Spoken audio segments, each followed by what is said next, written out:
Hey everyone, welcome back to another stream. Yet another surprise stream. Sort of. I was actually planning on doing this, I just wasn't exactly sure when. But yeah, this is Super Mario Advance 2, Super Mario World. We did a Super Mario Bros. Variety stream a few weeks ago, and this was actually brought up in conversation during that stream. And I had fired it up on my own time. After that stream, I played through about half the game, and it was pretty fun. The big twist here is that you can play as Luigi, and Luigi has his traditional Luigi physics, and that really changes how the game feels. I always avoided this version of the game because I was like, it doesn't sound as good as the Super Nintendo one, it doesn't look as good as the Super Nintendo one, like why should I bother to play this? It just seems redundant. But yeah, then it was brought up that, well, you've got Luigi physics, and I was like, okay, now that's a game changer. That is a really good reason to try to fire up this game and go through it. So, along with seeing what other differences there are quite a few like little subtle visual differences and things like that. And I'm not like a complete expert on this version of the game, by the way, so some of you guys are gonna have to help me out as we're playing through this in terms of differences and things like that. For instance, I noticed that when you beat the Star Road, it doesn't actually alter your world when you go back into the main game, which it does in the Super Nintendo one, so yeah, that's kind of a big difference. But yeah, it's, I know there are lots of other little subtleties, little slight changes to backgrounds and things like that. It's kind of neat, so yeah, it should be fun playing through this game. Now, we are actually on the Mr. FPGA for this one. I had thought about actually firing this up on my Wii U, because I have it on the Wii U Virtual Console, and it's a great way to play the game, but I don't have a Super Nintendo-style controller anymore on my Wii U, outside of using the Wii U gamepad itself. So I, figured, hey, we can use the Mister. I've got the 8BitDo SN30 Pro controller, and that's much more like an SNES pad than any of my current options on the Wii U, so... But yeah, really fun game. Looking forward to it. Alright, so let's go ahead and do single player. You got Mario World, and just like with the other GBA Mario games, you got the classic Mario Brothers remade for this, which is kind of fun to mess around with, but that's not the main focus of this game. We're gonna just play Super Mario World. All right. So yeah, you can see that I've actually played through quite a few levels here. Looks like I've got 52 gates out of the 96 or whatever it is. So I played through a good portion of the game, but we're going to go ahead and start a brand new file here. And we can see we've got Luigi. Hey, Tony, welcome back. I see Aaron out there. I see Red. I see Chas, Big Dogs, and I see Leo. Thanks for popping in, guys. I know this was a very last-minute surprise thing. So what you need to do is actually hit the R button here to switch over to Luigi. And then what you can do is play as Luigi. I'm just going to take a little while to get used to my controls again. So one thing that's actually kind of cool here is this game actually tracks your Dragon Coins. Much like some of the other Mario games, you can actually go to a menu that, you know, shows you what levels you got all of them on and which ones you're missing them on and whatnot. It's pretty sweet. I am not going to be focusing on trying to get 100% or anything like that. That's just ridiculous to me. I mean, it would be a fun goal in my own time, but not for a live stream. So we're going to skip that whole concept. But it is there for you completionists out there that just love that sort of thing.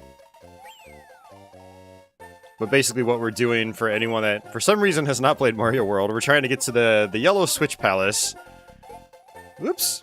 I wonder if I even need that to get this block. Oh, I don't, because Luigi can jump super high. Totally changes just how the game feels. It's pretty crazy.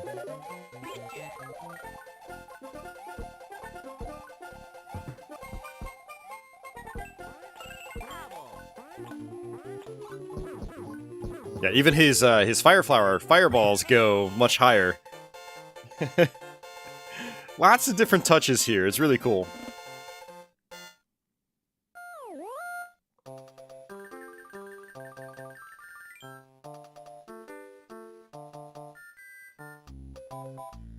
Yeah, when we played Super Mario World on my Mario stream a few weeks back, we did rush through Super Mario World, but I didn't get any of the Switch Palaces.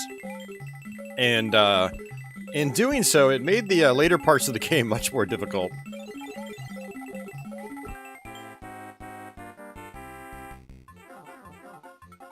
Hey Lee, welcome to the stream. So happy to see more GBA content. Well, I'm glad you're happy.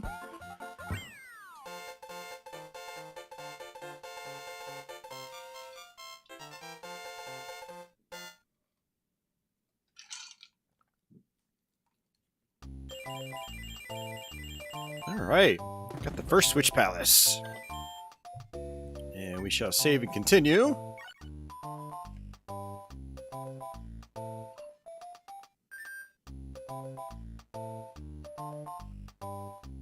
Just pour in myself the rest of my Diet Coke.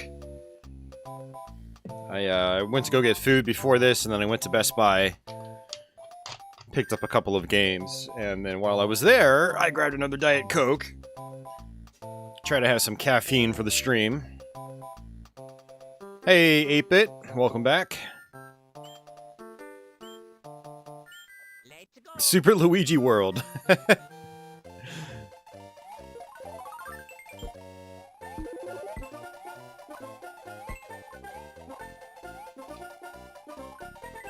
Yeah, there's Yoshi.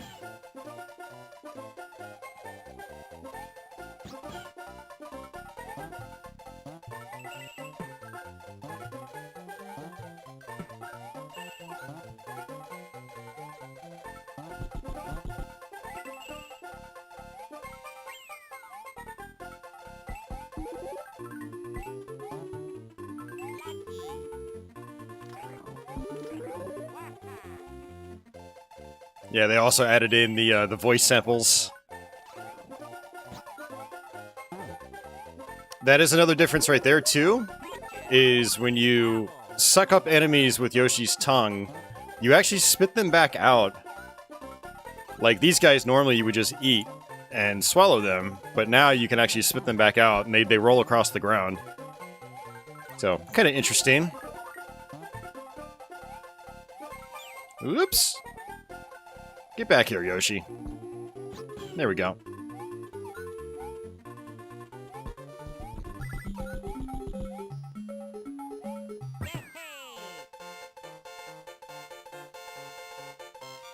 Hey, Internet Junkie, welcome back. 8-Bit says, I thought this was a Super Nintendo hack. No, it is not. It is an actual Game Boy Advance game. It is Super Mario Advance Part 2. So there were 4 Super Mario Advance games, or at least with that title. This is the second one. The first one was a updated port of Super Mario USA.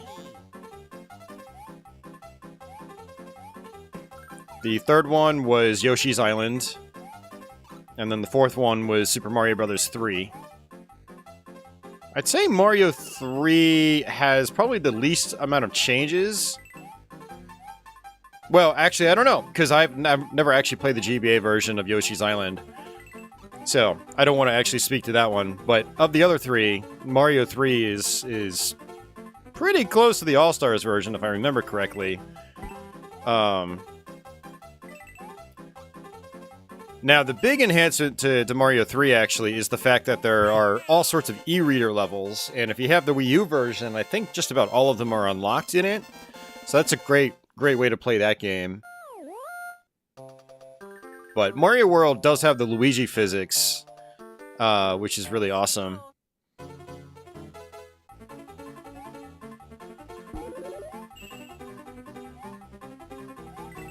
I actually probably should have grabbed that Fire Flower to have it as a backup. It's not a big deal.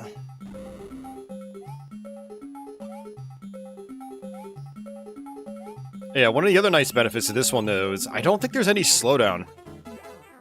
I don't recall actually experiencing any slowdown in this. Super Nintendo version actually does slow down here and there.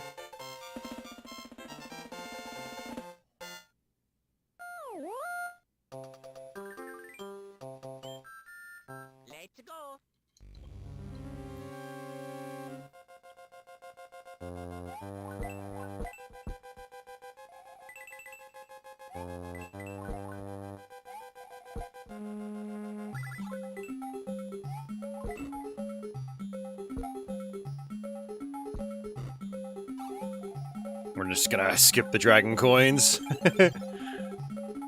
I am gonna be playing through the whole game in one sitting. I do want all 96 exits, or whatever it is. But as far as collecting all the dragon coins and stuff like that, I'm not gonna be wasting my time.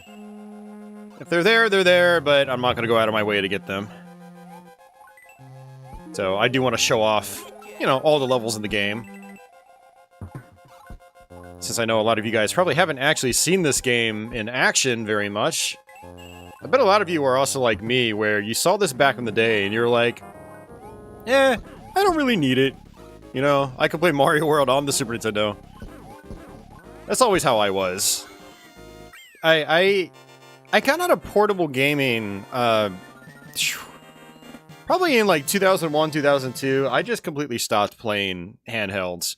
Well, it's not entirely true. Like, I still played Game Boy Advance games, but I mainly played them on, like, a modded console that let me hook it to my TV, or the Super Game Boy, or, sorry, the Game Boy player for the GameCube. And ever since, it's been my preferred way to play handheld games. It's just play them on my TV. I did dabble a little bit with PSP, but even then, like, I eventually would use the PSP as a console hooked to my TV. Thanks to the component cable. Let's go. Alright, let's actually get off Yoshi. Ugh. No! I wanted to get off Yoshi because I want the cape. Whoops! Alright, there we go. And I bet Yoshi is still there. Yep, he's still there.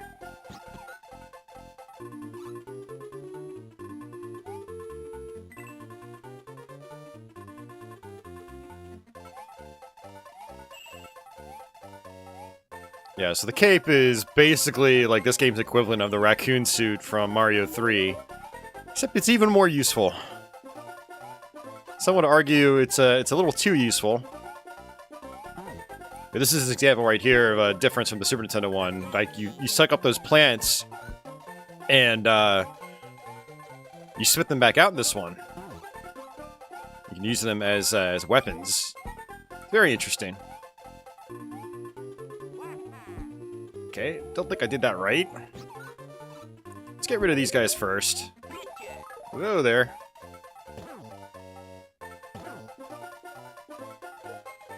Alright. Cool. I get to keep Yoshi. Hey, Justin, welcome back.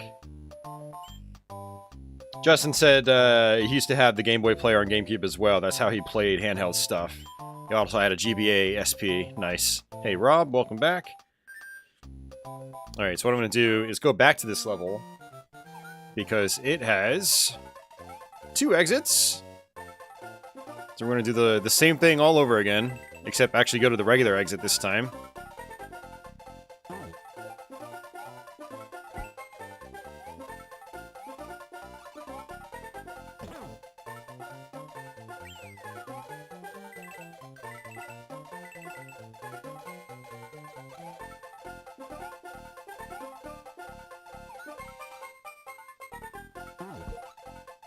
Got him. Nice. Whee! There we go. Hey, Cosmic Kaiju, welcome back.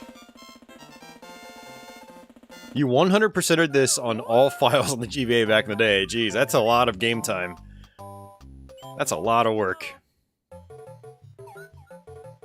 That is one cool thing about this. It's not just like, oh, you get 96 exits, and that's...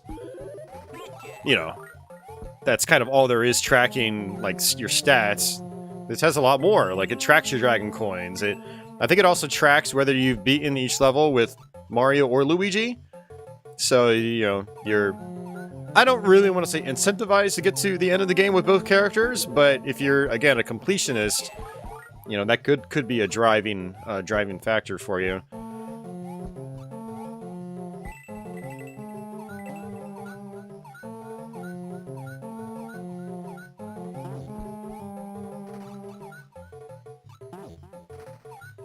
I don't even know if you get anything if you, like, truly 100% everything in this. Does anybody out there know?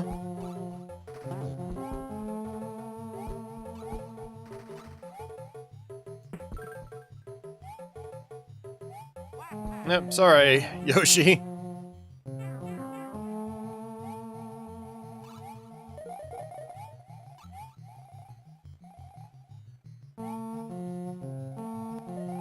Blah, blah, blah, blah, blah.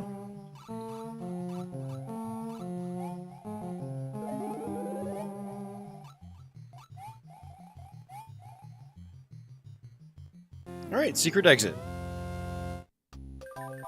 Let's go.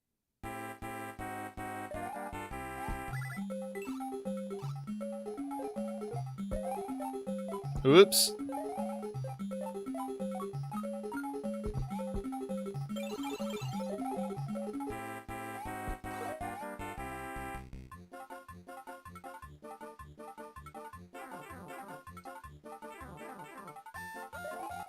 Leo says there is a short but not very special cutscene for getting all the Yoshi coins. Okay, so you do get something. Nice.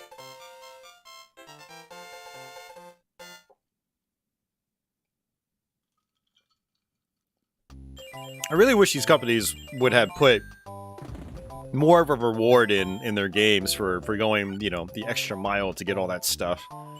Let's go.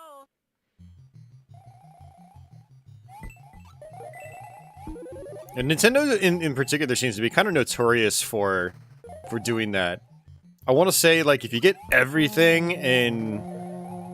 was it Mario Sunshine on GameCube? It's kind of the same thing. You just get, like, a congratulations or something like that. It's not really anything special. And apparently it's, like, ridiculously difficult to get everything in that game.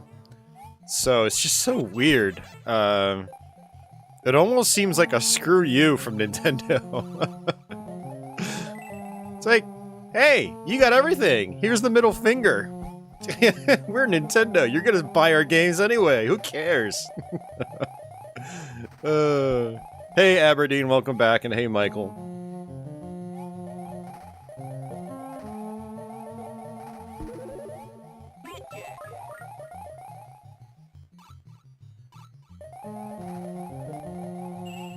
Yeah, Mario World is a great game. After we did our Mario stream a few weeks back, I really wanted to go back and try to play this all the way through. Now, I had been I've gotten sidetracked. We've got a couple of big pinball things coming up I've been focusing on. But also, I've been trying to work on some other gameplay videos and playthroughs. I ended up just haphazardly beating Bloodstained Curse of the Moon 2 again, first time since launch. And so I ended up recording a quick play of that. The first episode of it, anyway. There's multiple episodes, but the first, like, main playthrough. And then ended up recording a quick play of another game. I actually started working on Mega Man 11. I've been talking about that for a long time now. Got through 3 Robot Masters. It's a pretty difficult game. The levels are really long compared to other Mega Man games, so trying to kind of, learn that piecemeal.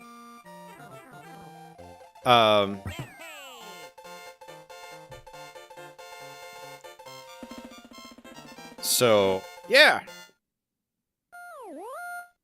I was gonna say something else, but now my mind is drawing a blank. That's okay.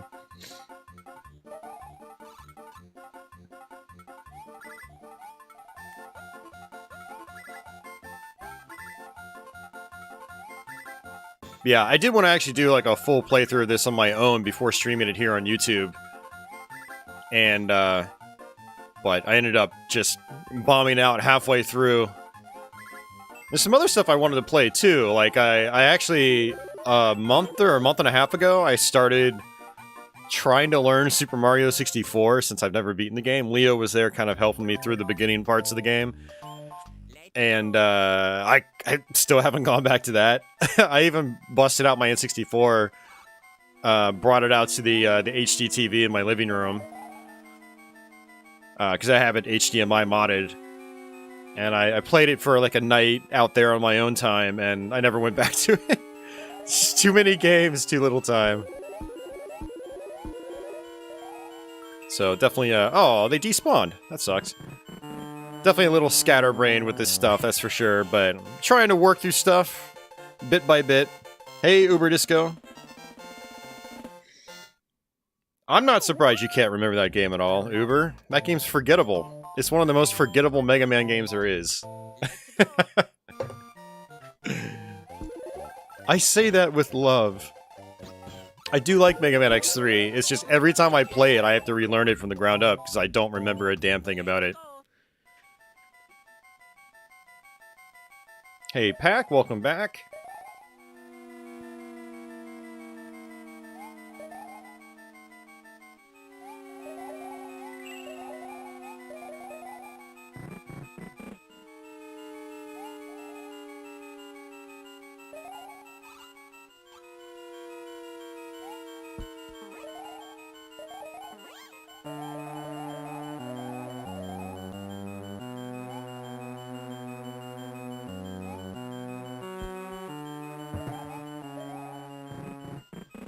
Ha ha ha ha. Got it.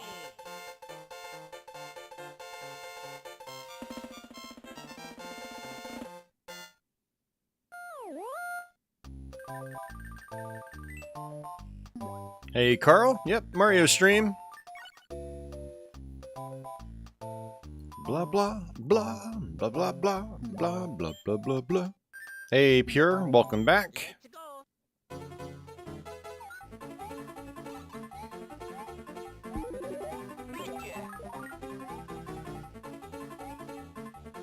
This level we can pretty much just go through pretty quickly.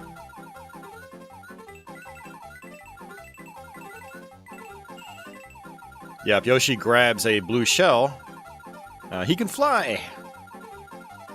So we're just gonna do that. Michael asks, am I looking forward to any new games coming out? No.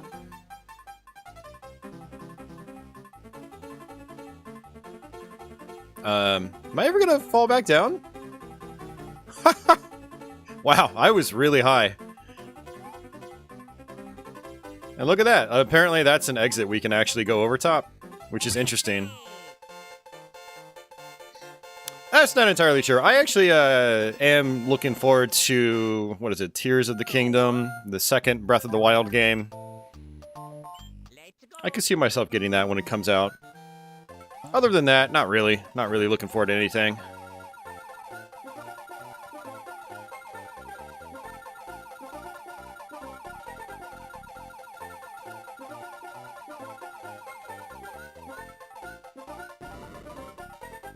Trying to fall. Wow. Yeah, so that's interesting. It doesn't seem like there's a visible limit when you go off the top of the screen. Or a discernible limit. Because it took me a long time to fall back down. That's actually really interesting. Woo! Good hop.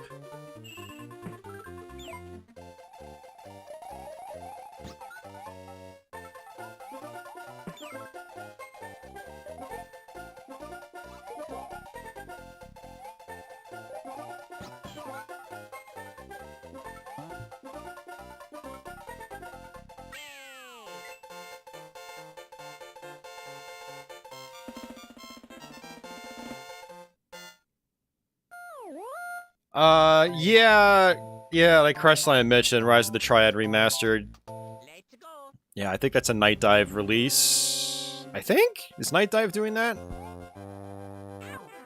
I feel like it would be really weird if it wasn't them doing it. Ow.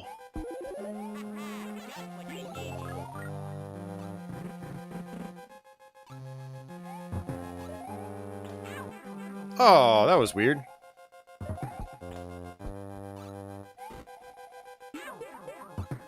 And I could not see that thwomp, but I should have known it was there because of those two blocks. That was a giveaway. Pack says it is Night Dive doing it. Okay.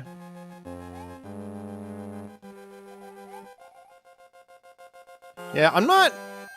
You know, I do want to put more time in the Rise of the Triad, but I'm honestly not a big fan of it. It's like hit scan central. But, you know, I do want to put more time into it. I would most likely do it via the re-release. Because finding good, like, source ports for that game is hard. And I actually own the game on PC. I own the classic MS-DOS version. I've got, you know... I actually have a European big box version of it. So it's got different box art than what we got in the States. But, oh, crap. Okay, no, I'm good. The problem with it is that when I install it on my retro PCs, like, I always have sound driver issues and it just crashes the game completely. It's like, can't even play it. Which is a bummer. I'd like to play it on my old retro PCs. The same thing happens with other Apogee and 3D Realms games. The same thing happens to Blood and Duke Nukem 3D. It's really frustrating because I really like those games.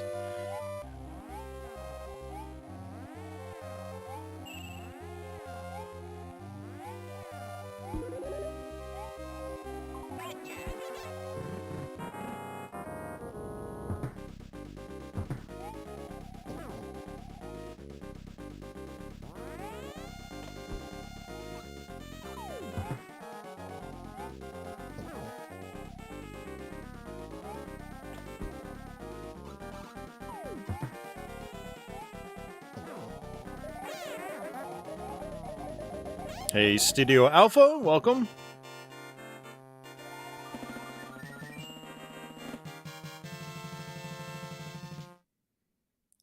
Leo says they're reusing Breath of the Wild's world. Interesting.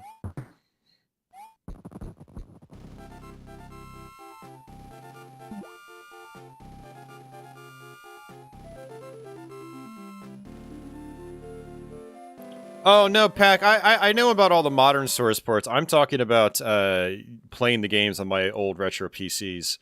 So, that's how I prefer to play them. But yeah, no, I have source ports for, yeah, the more, you know, for modern PCs. But yeah, there's some really good ports out there. I mean, even some of, like, the official ones on Steam, like, Duke Nukem 3D, I think it's Megaton Edition on Steam is like really solid.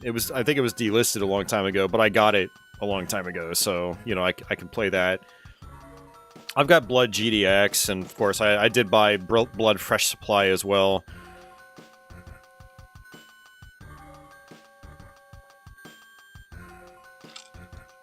I'm just really annoyed that I can't get them to work right on certain retro PCs I have because of driver issues and compatibility issues, I should say. Studio Alpha says, I found Rise of the Triad both fun and cruel on higher difficulties. Yeah, it's the cruel part I'm not really too into. Because when a game is... Whoops. Yeah, I forgot there's a fast-forward function on the Mister. And it's my, my R2 button, apparently. Yeah, see, my thing is... Cruel first-person shooters, especially when they're mostly based around hit-scan enemies. I've found as I've gotten older, in particular, they're not very fun for me. So I tend to just ignore them, and just not play them completely. And a bunch of the parts I played in Rise of the Triad kind of comes off as that. And a lot of the reviews that I've seen of the game, a lot of the retrospectives, kind of like indicate that's basically what the whole game's like. And I'm like, nah, I'm good. I'm a pansy. I like my Dooms and Quakes where it's mostly projectile based. How do I want to do this? All right, let's just jump up. We'll have to get rid of Yoshi. It's okay. Not a big deal. Cause man, the hit scanners, it's just like, peek your head out, boom, dead. It's like, okay, where's the skill, like, involved in this? Is it even possible to have skill in these types of FPSs? You know, Blood is quite guilty of it as well. Blood is insanely guilty of it, actually. It has a great flamethrower, though. Yeah. Does it actually make the game more playable, though? I mean, I don't know.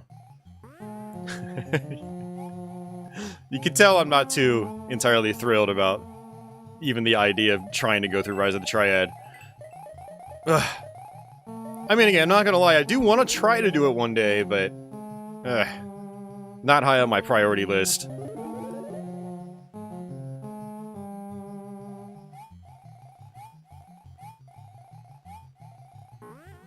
Actually, I kind of want to come here. Well, I need to fly up there. Actually, I could probably use the springboard.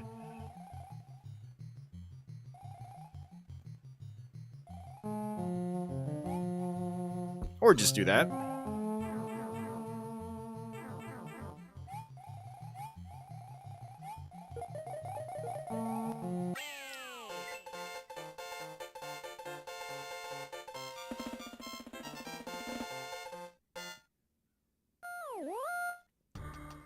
Uber, I would say the differences are pretty minor overall, but there are definitely some differences.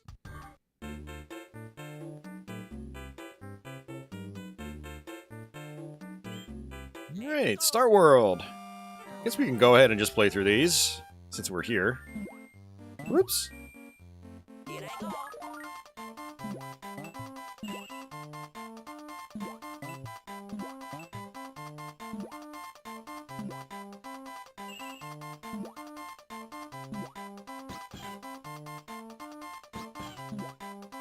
Now I'm slow. That's the difference right there, Uber. So in the original Super Nintendo game, you would suck up these fish, and then they would just convert to coins. But now you spit them back out.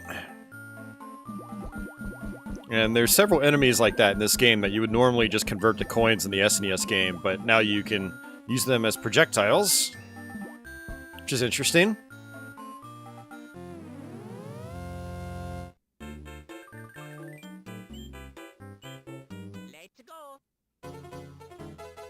Oh, we are going, Luigi. This is actually kind of a fun level. If you're trying to get all the dragon coins, you can't actually go over the exit on this one, so you have to go under. It's kind of crazy, actually. but we're not going to worry about that. I'm not going for the dragon coins. And I guess technically you could probably end up using the Lakitu cloud. Like, clear your way somehow. Oops. Nope, that's not working.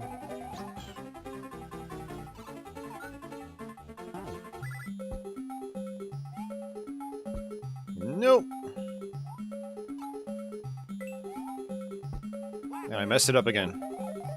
I mean, another option is just to, you know, get in the cloud, but I'm also an idiot. There we go.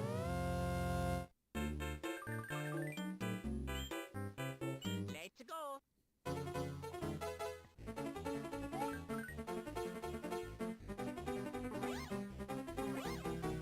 I guess we'll just do the old cape trick. We'll go all the way to the point where it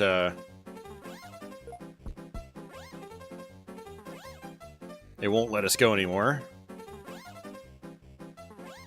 Oh, don't I have to play all these levels over again? Oh.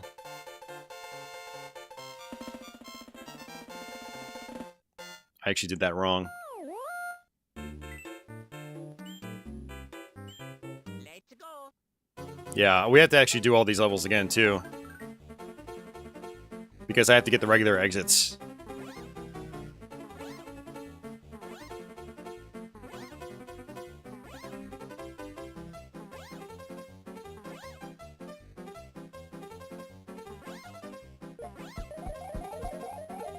Okay, yeah, this is where I want to be.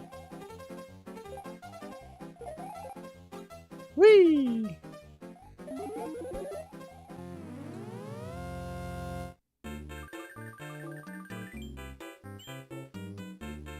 Let's go.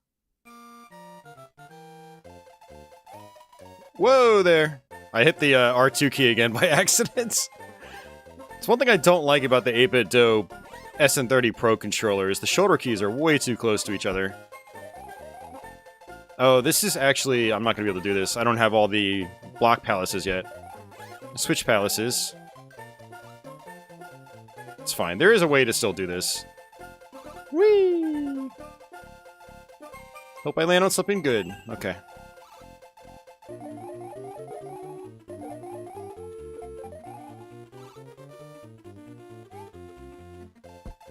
Okay. Oh, there.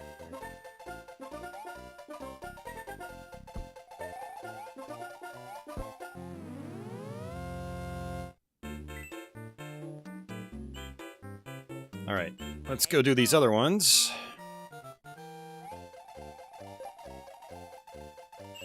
Ooh, that was close.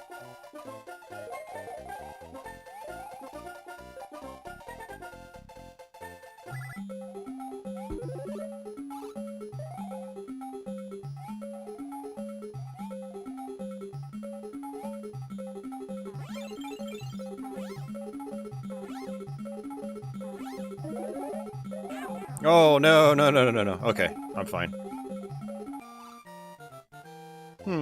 Hit select. Grab that cape.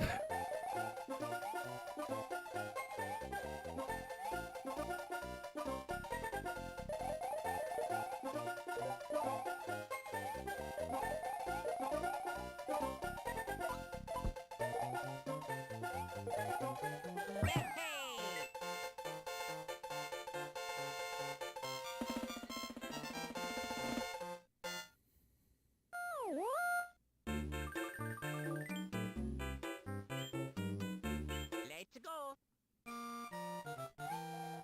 Alright, this one we just have to do this. Stay right about here, and you should be fine.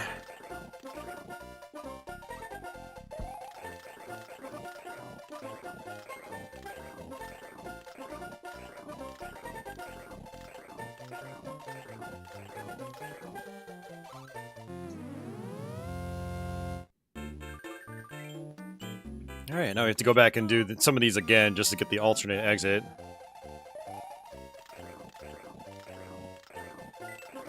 Having Yoshi here is nice. You bust through these a lot faster.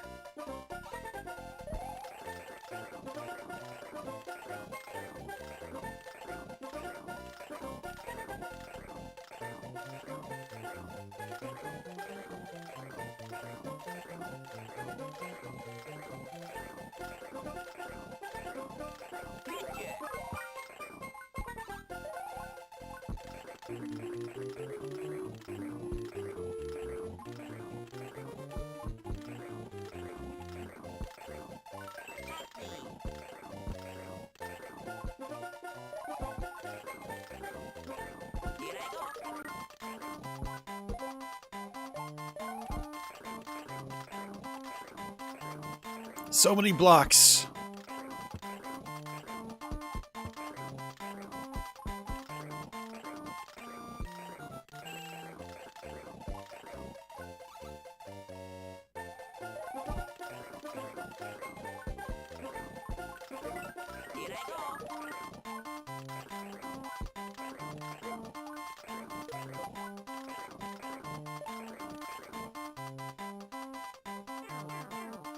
Hey, Gimpler, welcome back. There we go.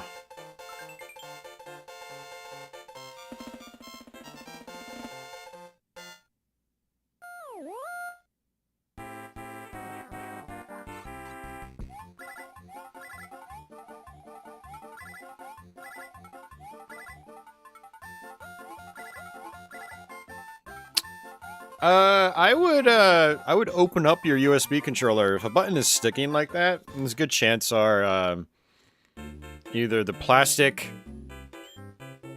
is dirty and needs to be cleaned, or the rubber pad that's on the inside of the controller is broken, and you can tell if it's broken by opening it up and looking at it.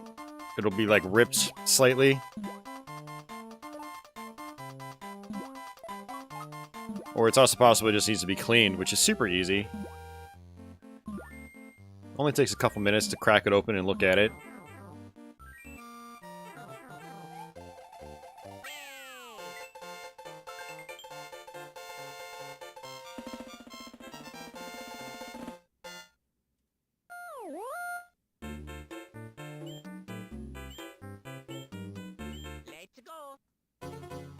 So again, we're just doing all these again so I can get the alternate exits.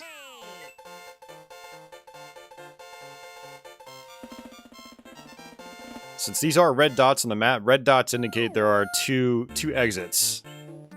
So we should have gotten all the exits, so. Well, you shouldn't have Gimpler. I'm not actually live. This is all in your head, and you are still asleep in your bed.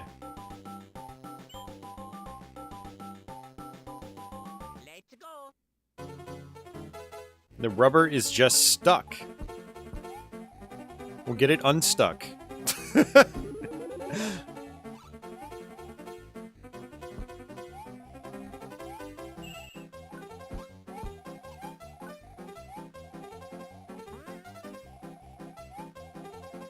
Yeah, I mean, like, there's a reason it's stuck, so the whole point of opening it up is trying to figure out why it's stuck. Okay, we already know it's stuck, but now we gotta figure out why it is stuck. And how to fix it from being stuck. That's the next step. Woo, that was close.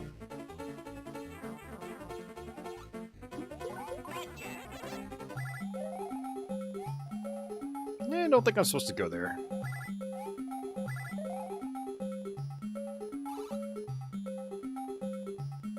Oh, there it is. Okay, cool.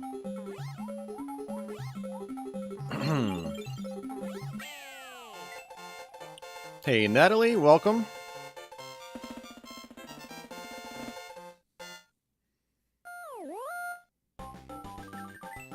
Yeah, I remember when we found the Star World the first time when we were playing this game as kids. It was definitely a magical experience, that's for sure. One of the first games I ever played, if not the first, that had just like like a crazy, like super secret world with tons of extra levels and stuff like that. It was really unique at the time for me.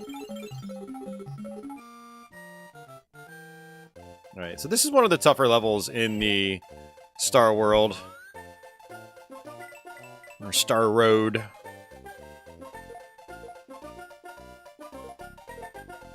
I try to treat it a little bit like a shoot 'em up in terms of dodging things. Woo! Got it. Hey, Azusa, welcome back.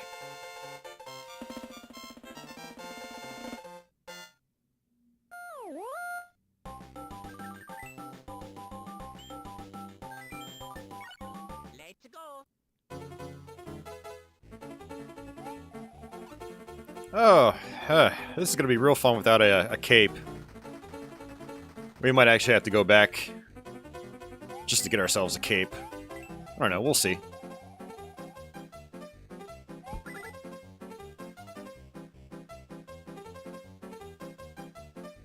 This is also one of those levels I always forget how to get through. Oh, I don't think I was supposed to do that. Whee! Mamma mia. Azusa! It tells you how long I've been live. On the thumbnail. You tell me how long I've been live. Let's go. I mean, I'm just giving you crap because you asked me the same question last time, and someone was like, "Yeah, it's right there." I'm trying to make your life easier, my friend.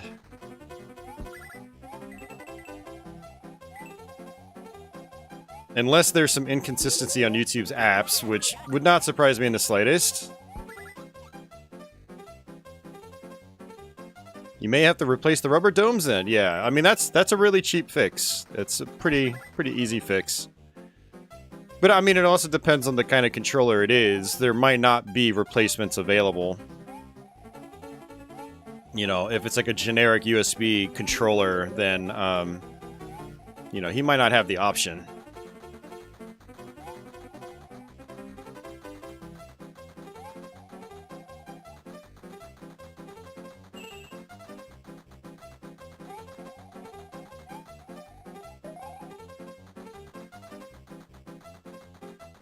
We are on the Mister, yes.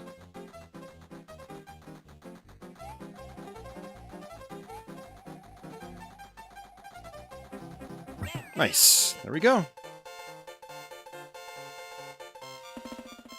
Hey, Jeevan. Welcome back. Oh, the Mister is very clean, Azusa. Let's go. I mean, that's a big reason why I have one. It makes capturing quite nice. Makes the streams look good. Just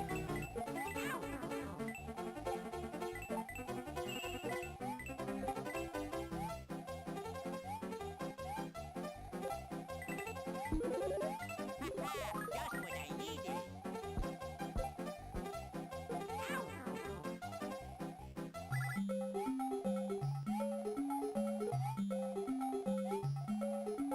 Really wish I had my cape.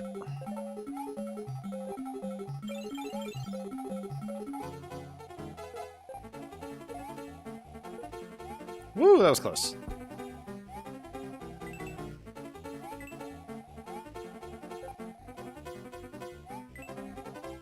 Okay, that's not gonna work. But hey, look at that.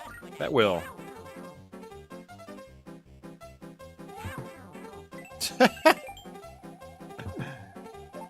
Oh, man.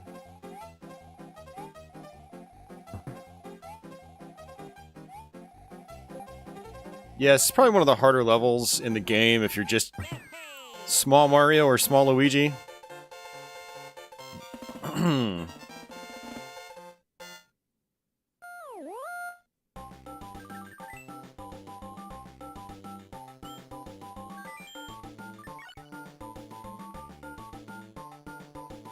Let's go.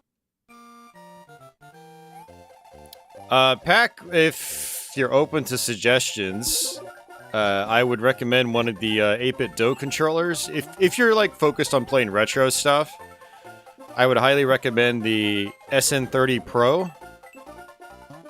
It's basically a Super Nintendo style controller. It's got a really good D-pad, good face buttons. It's really good for GBA stuff in particular. So, just food for thought. You can buy them at some of the big box retailers out there, like, well, I don't know where you're located in the world, but if you're in America, you Best Buy carries them in store, which is nice. And you can just order them on Amazon. They're about $30. It's worth the investment. They're really good controllers. I'm using a wired one, so, you know, I don't have to worry about, like, major input lag or anything like that. Uh-oh. Bye-bye, Luigi. I mean, Yoshi.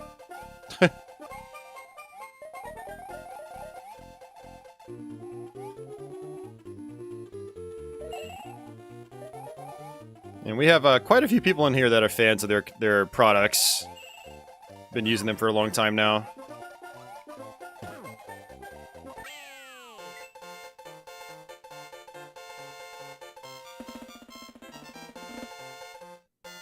Hey, Savvy?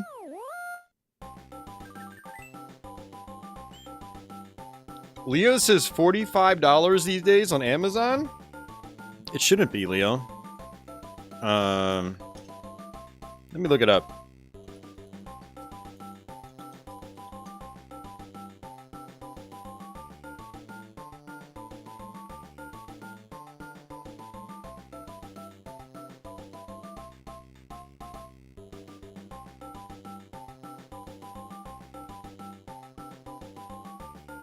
Yeah, no, yeah. Yeah, no, it's $30, Leo. You're looking at the wireless one, Leo. The wired one is still $30. That's what I'm talking about. There's no reason to buy a wireless controller unless like you absolutely have to have it. I mean, you might want to wire this controller. That's up to you. But for me, I'm just gonna go wired. Not have to deal with any potential lag or anything like that. And it's cheaper.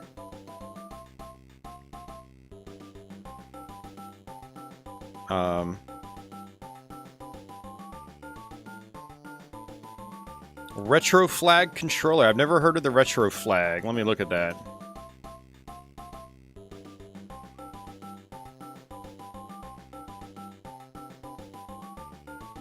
Okay, so you probably want... Yeah, if you're looking for analog sticks, then maybe.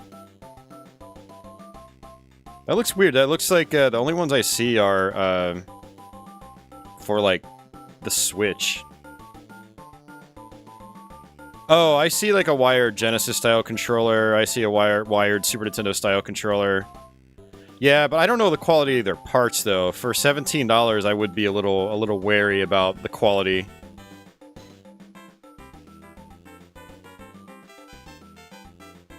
But it is cheaper. But, as the saying goes, you also get what you pay for. Sometimes. A lot of times, actually. So... if you potentially want another controller that's going to die or get stuck on you, that's something to consider too. Do you want something that's going to last a long time, or I don't know. The 8-bit those are kind of like tried and true. They've got like good parts, so you got some thinking to do. Uber has the Sega and SNES controllers from Retro Flag. Okay, what are your thoughts on them? Andy's got COVID. Sorry to hear that, Andy. Hopefully it's not a serious case. Hopefully you'll get better soon.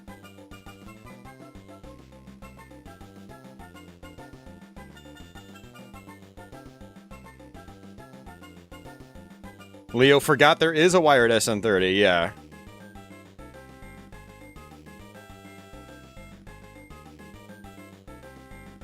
Uber says both are very nice for $16. Well, I will be the judge of that, Uber. You'll have to send me a few. Because I'm not going to go out and buy them with my own money. That is Uber's specialty. He buys like any controller that's out there.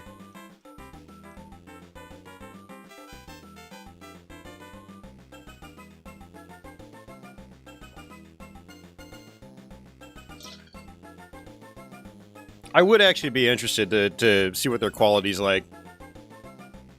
And more specifically, their longevity, if assuming they feel good and like the D-pad is accurate, you don't do false, like you don't do like accidental diagonals super easily. Hey, Gotcham. Hey, Sean. Yeah, a lot of people have been getting COVID lately. It's spreading like wildfire.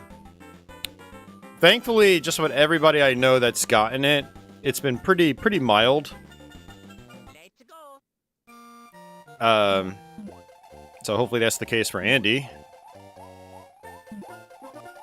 I mean, the medication is gotten pretty good, apparently, and the strain's not as bad as it used to be, and blah, blah, blah, so...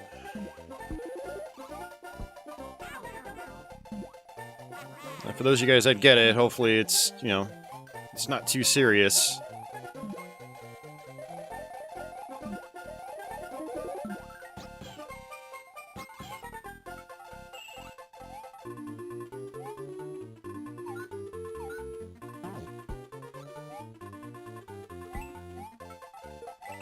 Man, I don't even care about lives at this point. I've got 28.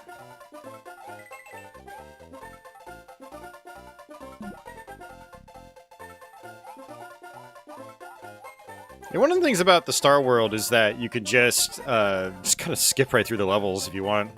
Some of them, like you legitimately have to play, like the second level. But others like that, you can just kind of use the cape and just kind of fly through it.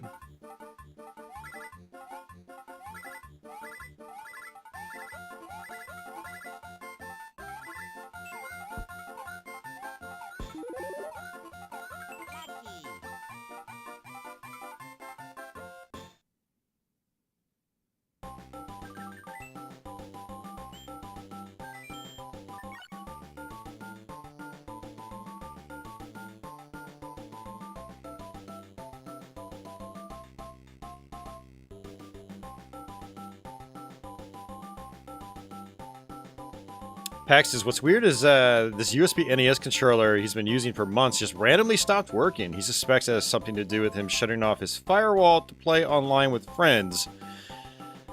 Firewalls? I don't think block hardware devices. That doesn't make sense to me. Firewalls are for network traffic.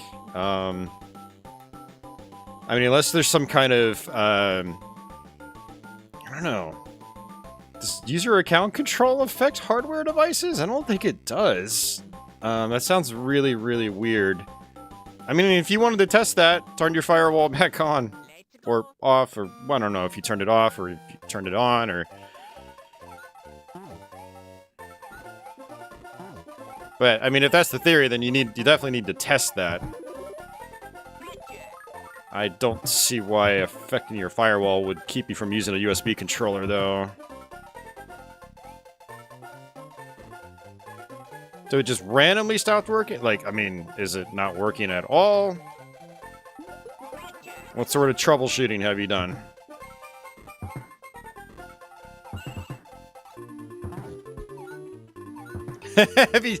Have you tried turning it off and on again?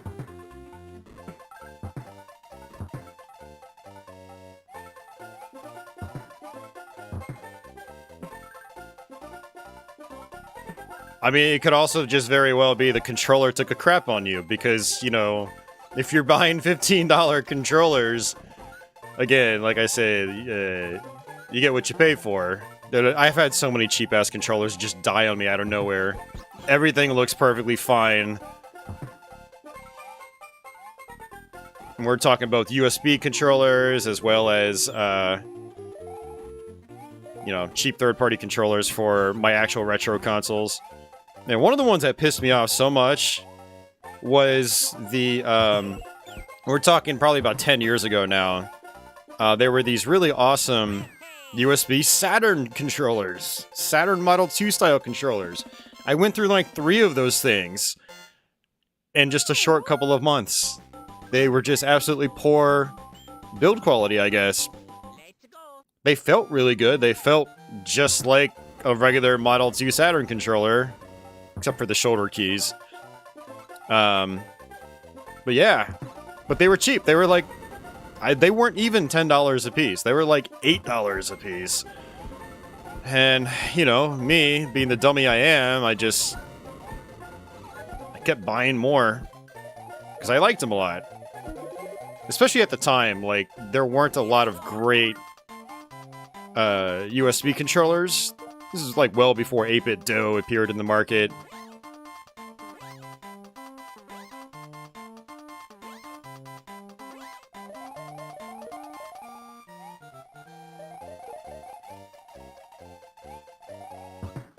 Now, this level actually, I think this is our last one. And you don't want to take your sweet time here. I've actually run out of time here. At least with Luigi, because he's, you know, every time you jump, it's so slow. Woo! Oh, I just realized I can smack those baseballs away. That's nice.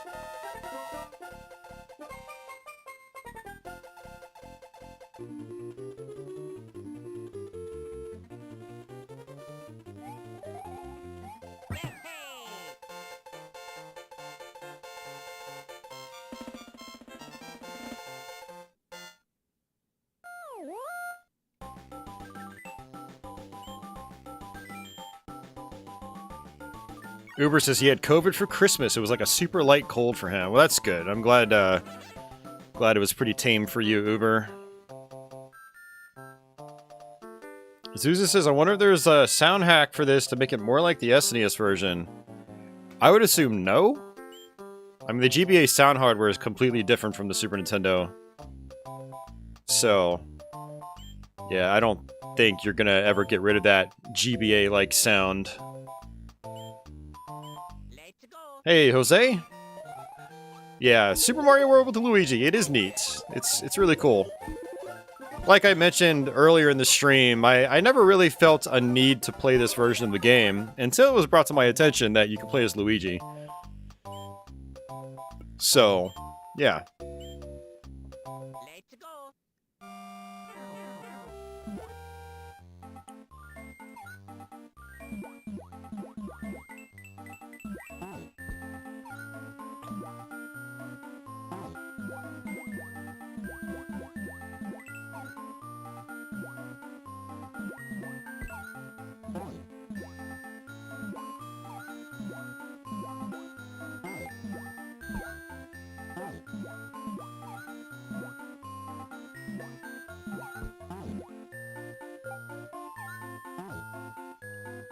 Leo says there's a minor sound hack to improve the two instruments to make them more SNES-like, the bongo drums when you land on Yoshi, and one other that he forgot, but that's the extent of it, yeah.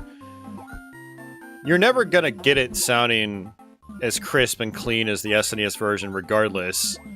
Yeah, you can try to change some instruments out and get them to sound a little more like them, but again, the way that GBA handles audio is vastly different from the Super Nintendo from what I understand.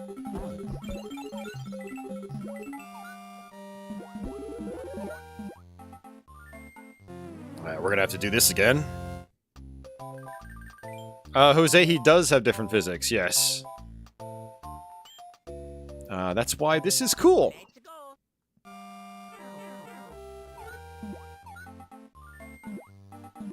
Now, I don't...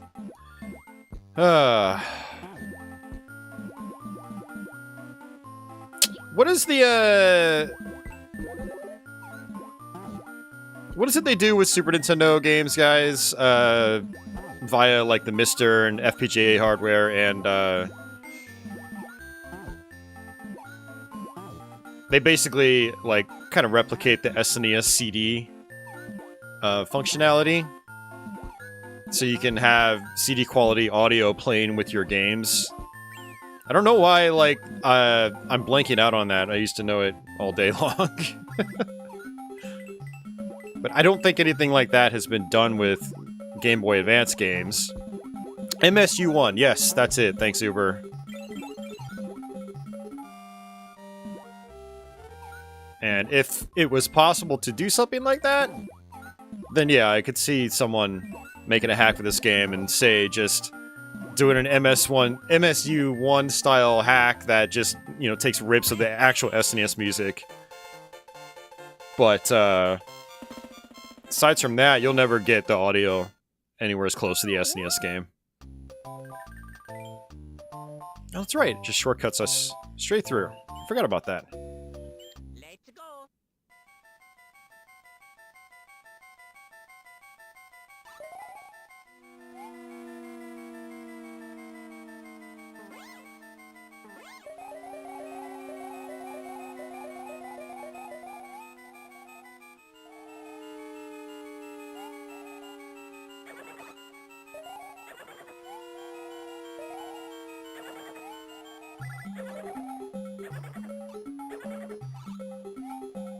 I can just jump right over you.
Alright, yeah, let us know, Pack.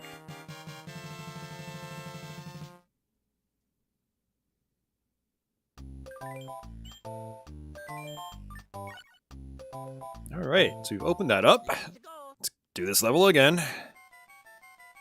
And we're going for all the exits. Whoops. Use those invincibility frames. Can I squeeze? Nope, I messed that up. Just what I needed.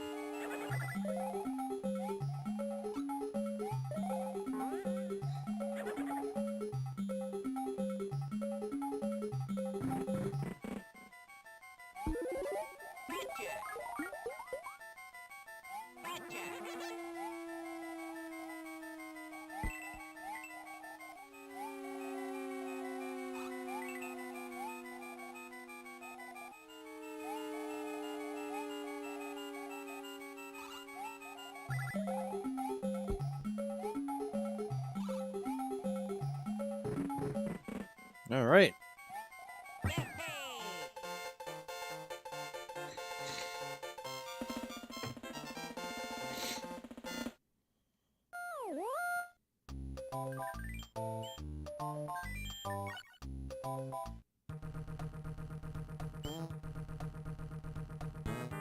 Let's go. Alright, let's jump off.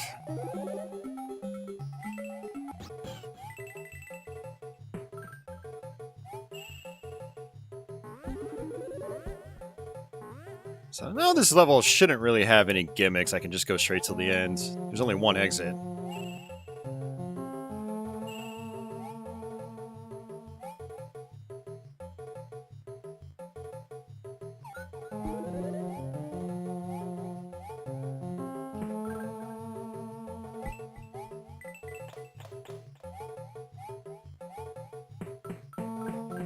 Hey, Sanctum, welcome back.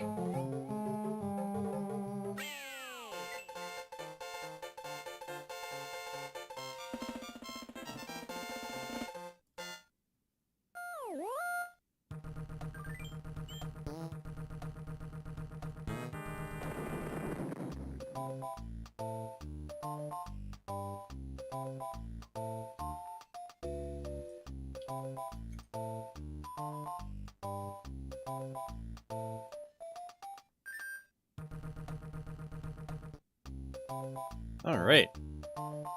Now we can make some progress. We've done just about everything there was to do there. We will go this way. Vanilla Secret 1. Whoops!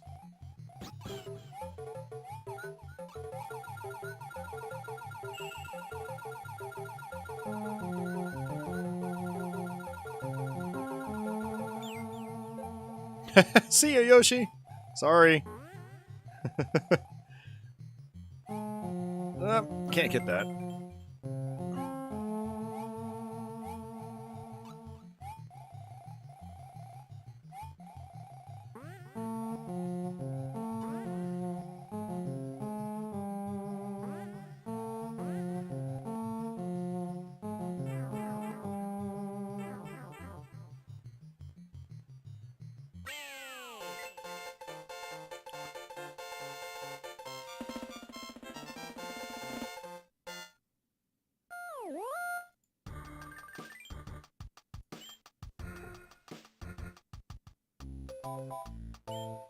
Let's go. Vanilla Secret 2.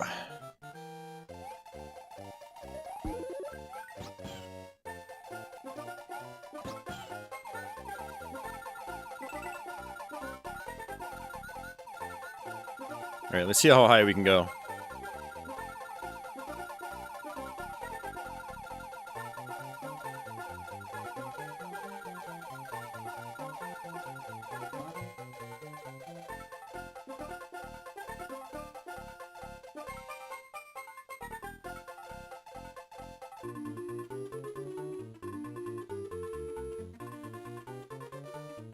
It's been like 25 seconds on the clock. I still haven't hit the top of the screen.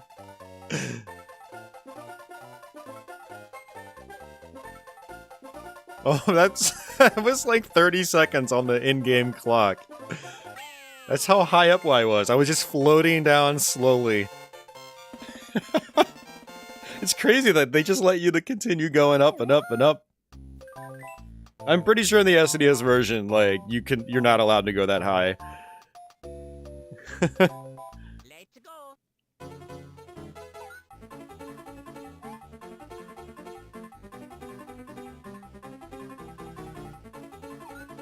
Oh, you can still eat them. Ooh, that's actually pretty cool. They're huge when you spit them back out. Yeah, someone had actually asked about that earlier, and I had no idea what the answer was, so I just... yeah. Well, we just figured it out.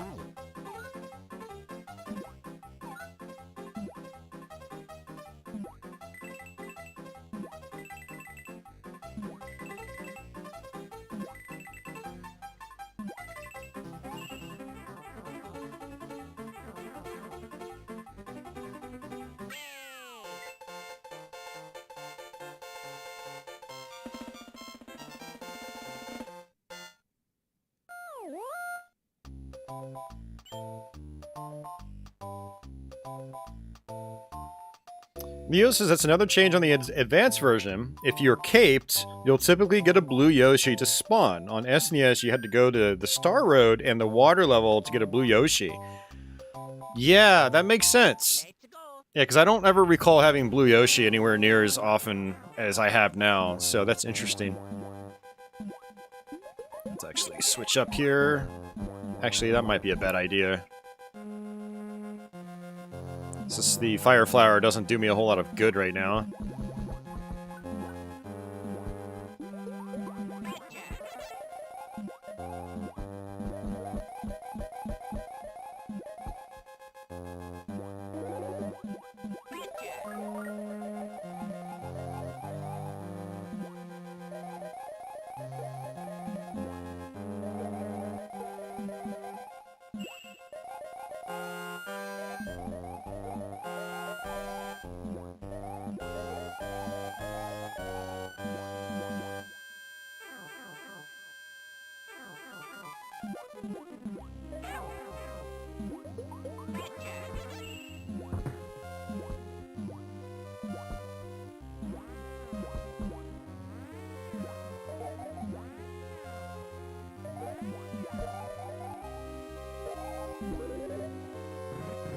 Alright.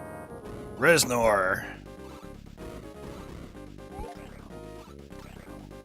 Trent Reznor.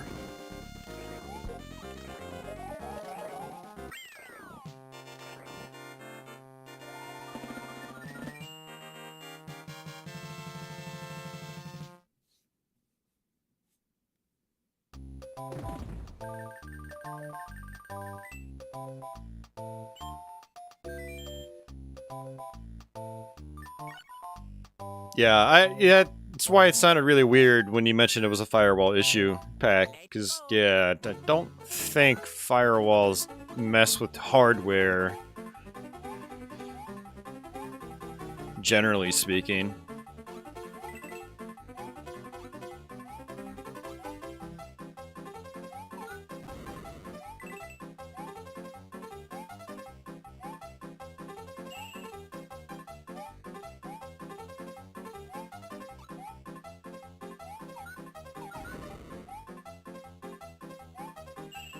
Oh, sorry, Yoshi.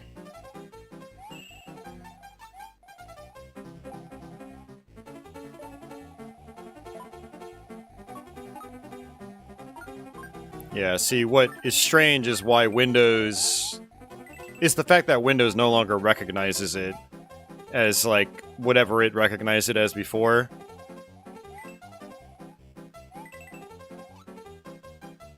So what I would do is remove the device from your computer, and then remove it from Device Manager.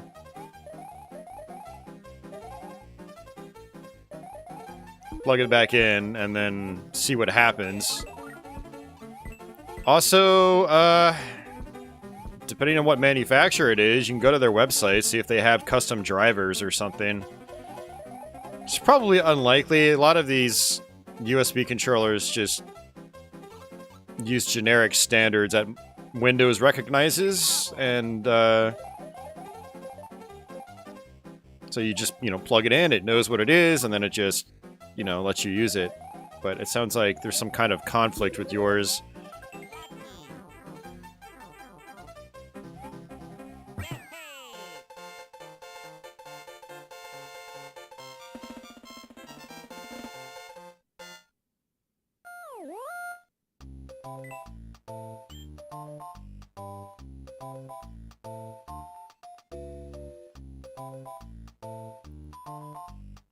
Let's go. Pack, you just uninstall the device. You just in Device Manager, you just right-click it and say remove device or something like that.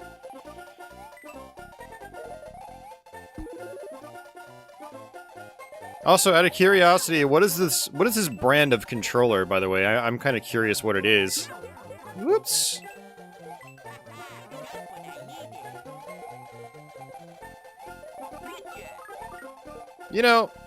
I don't like these guys. I'm just gonna fly over.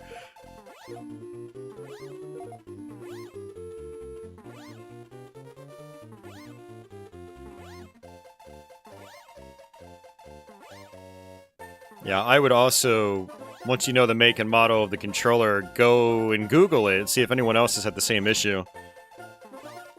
There's no brand sticker on it, just says Made in China on the back. Well, that's reassuring. So it's just like a really cheap, no-name thing. Let's go.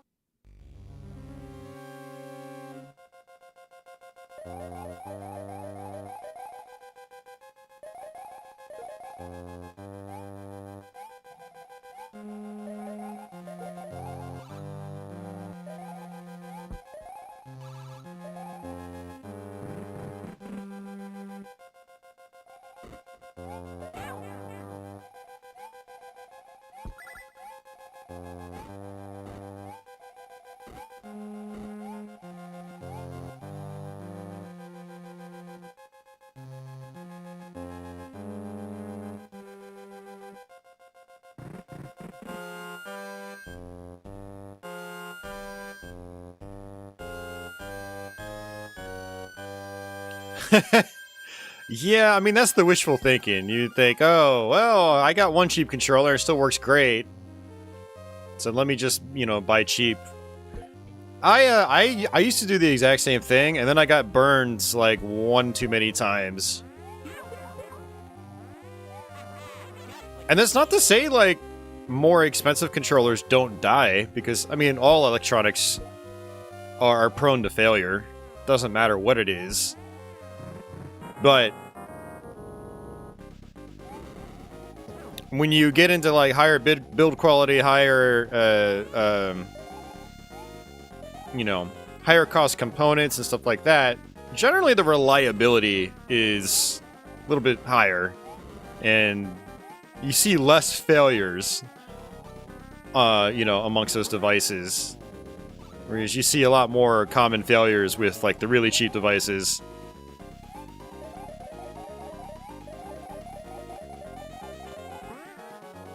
This guy can jump completely off the screen. I don't know if he can do that in the Super Nintendo one. But I was running out of time the last time I played this. And I almost ran out of time because he kept hopping off the screen. And when he hops off the screen, you can't damage him because you can't go off the screen. Only he can.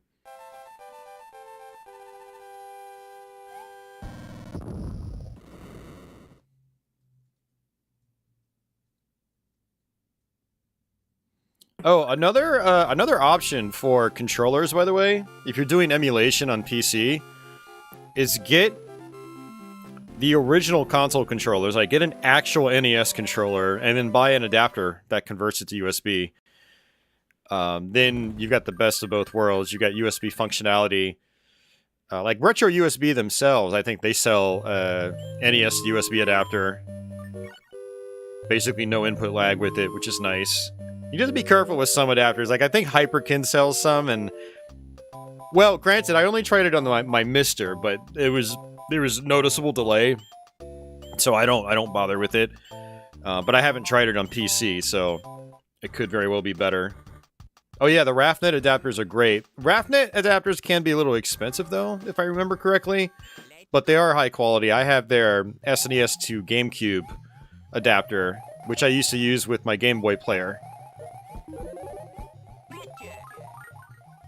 But since I don't use a Game Boy player anymore, I haven't used that adapter in quite some time, actually. Okay, so yeah, that's right. We got the alternate exit for this one. So now we need to not do the alternate exit.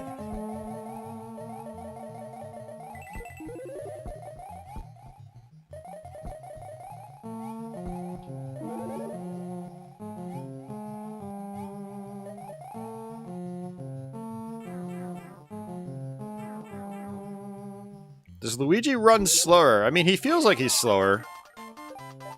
He's definitely slower when he's jumping, that's for sure. Whoops! I hit the wrong R button. God damn it.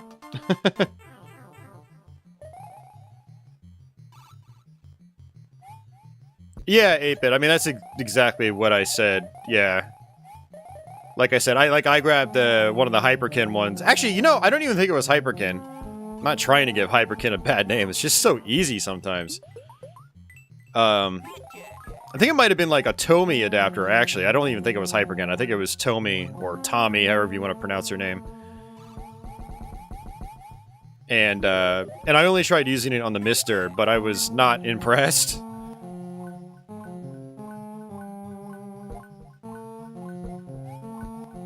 So yeah, your mileage may vary, but I have a, actually I have a couple of retro USB adapters. I have not just one of their NES adapters, but I also have their Atari 2600 adapter, and I use that on PC via the Stella emulator. It's perfect. It's fantastic. So...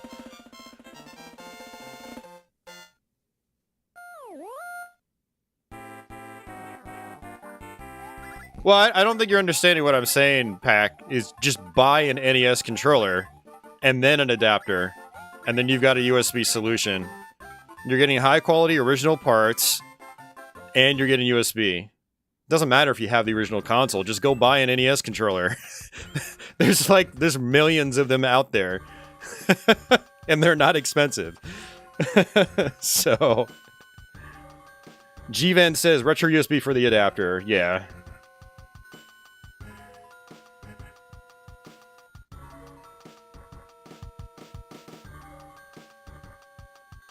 Oh, Emio, yeah. You know what, Leo? That's, I had one of Emio's arcade sticks, I think. Wasn't too impressed, but that's a different beast altogether.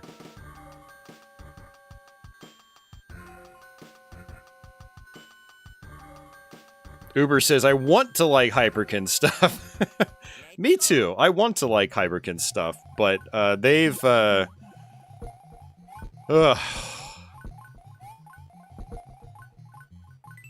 It's a long story.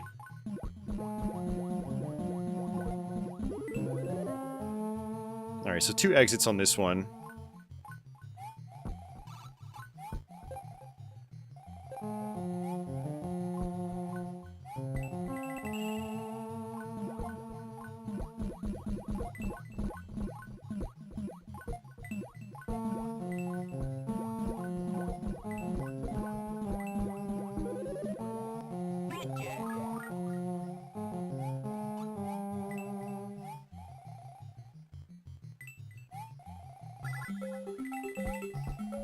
Come on down here.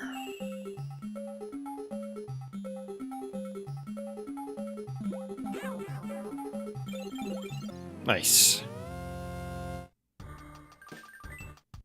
Yeah. Well, that's the whole thing, Leo. Like, well, I like their arcade sticks after I put expensive arcade parts in it. Like, cool, I guess.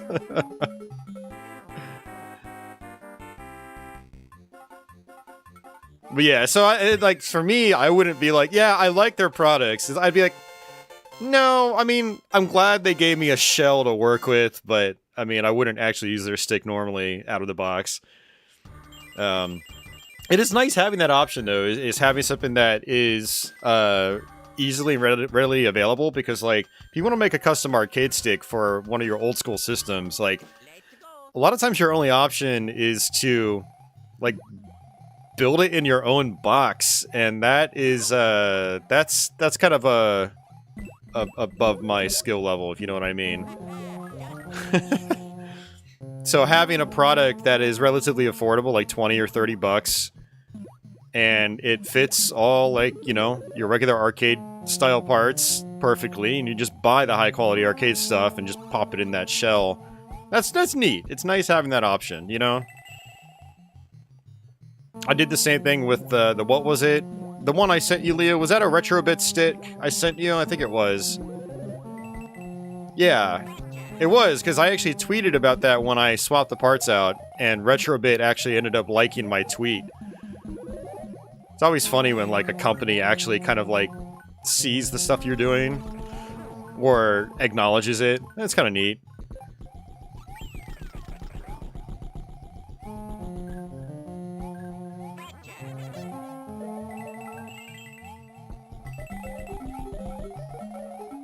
But the Retrobit stick on its own wasn't really that great. Bad parts, blah blah blah. But there's only so much you can expect for like a $25 stick. I don't even think it... Yeah, I think it was probably about 25, maybe 30.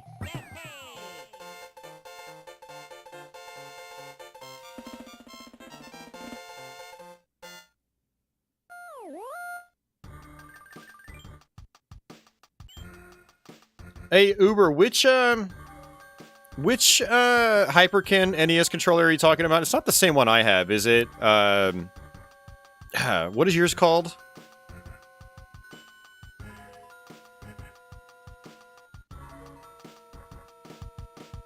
Yeah, I remember getting it. I wanted to review it on my website, and then I just said, "Yeah, screw it. I don't really care anymore." Tired of looking at these third-party controllers that I'm not like super impressed with.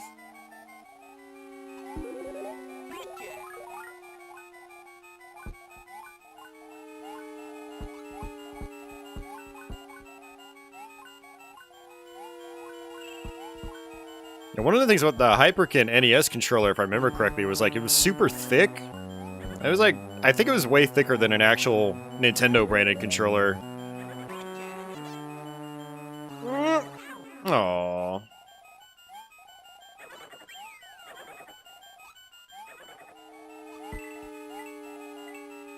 I'm gonna have to see if like I wrote down any notes about the controller when I was testing it for the first time. I think it's been like 2 years now. And it's like, I think it's like a $10 controller, so again, like you get what you pay for. What I found with Hyperkin products in particular is they tend to look cool, but not function all that great. And that's, you know, one of the big problems with their controllers. And products in general. I mean, like... you look at, like, the Retron 5, and it's like, oh, this looks really cool, but feels cheap, and, you know... it dumps ROMs. Like, you can't even, like, play every game you have in your collection. I wonder if, like, those Retron 5s still have the weak cartridge slots where you, like, people are just... the pins are so tight, they were ripping the pins out when they take their cartridges out. Like, that's really bad. Especially when the device is still $150. Like, ugh.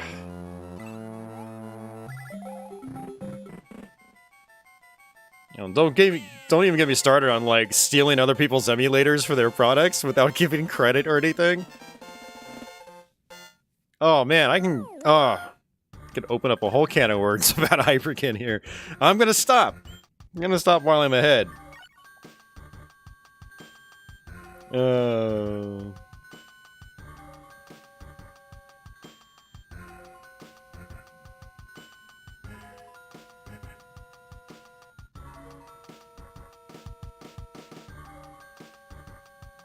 Yeah, like Uber said, the SN30 Pro has analogs. I don't even know if they make a regular SN30 anymore, though. Do they? 8-bit dough? I was just looking on their Amazon, because Leo had pointed out the SN30 Pro. I don't know if I actually saw a non-analog version anymore.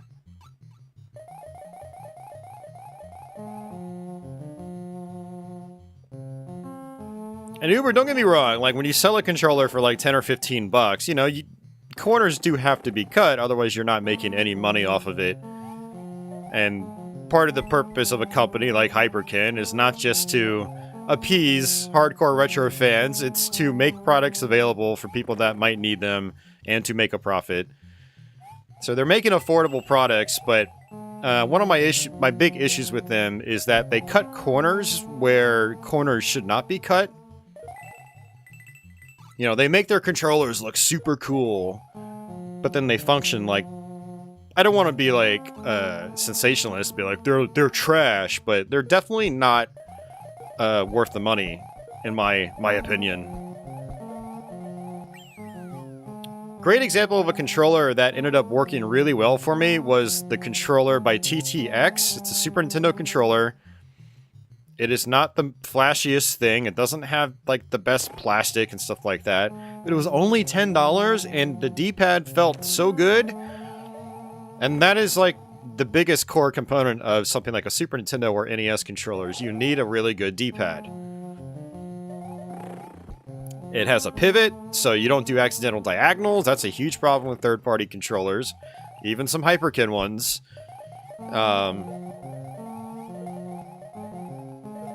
And I gave it a really good review on my site. I was like, you know, if you need, like, a cheap $10 controller, like, this is the one that you should probably buy. I never even heard of the company before. Like...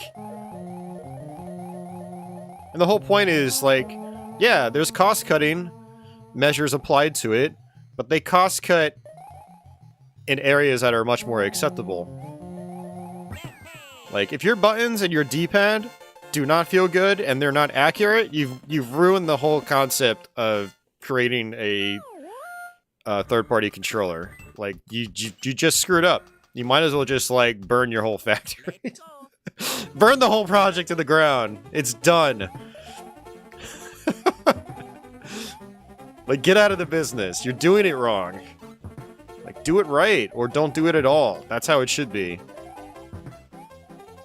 The problem with these companies not doing it right is a lot of people will still buy their products, waste a lot of their time,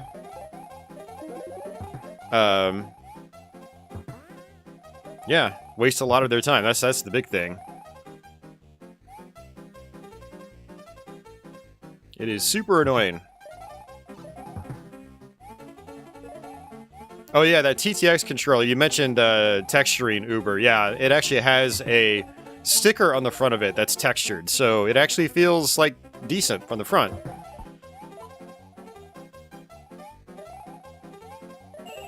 Is it as flashy looking as a Hyperkin controller? No. Does it have really weird, like, 45-degree angle, like, curves on it? It's not really a curve, but angles? No, it doesn't. And actually, I'd argue that's a really good thing. Let's go. But it works really, really well. So...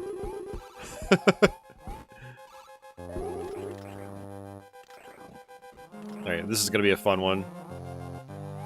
You get the magicians.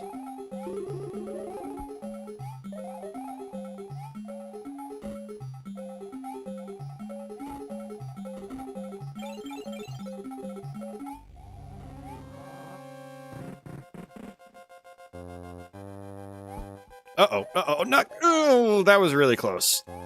That was unbelievably close. Like, down to the pixel close, I think.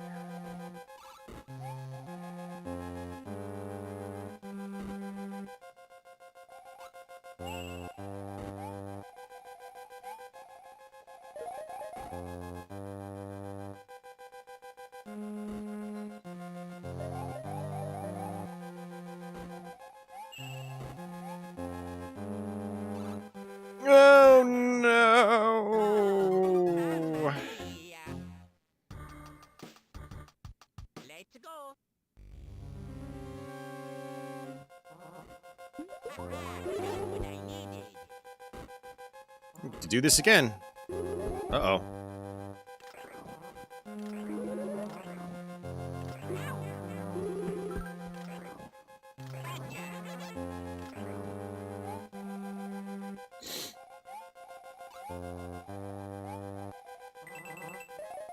Oh, cape does not work on him. Okay.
Oh, you gotta be kidding me.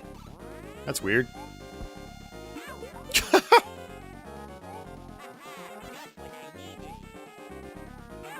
Okay.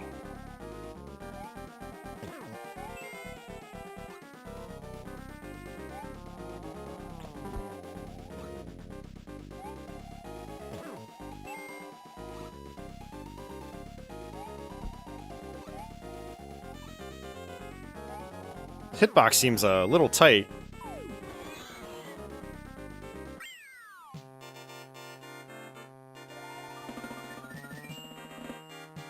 Yeah, see, that's where like a US like NES to USB adapter would be great, because like the NES controller it's a very specific design.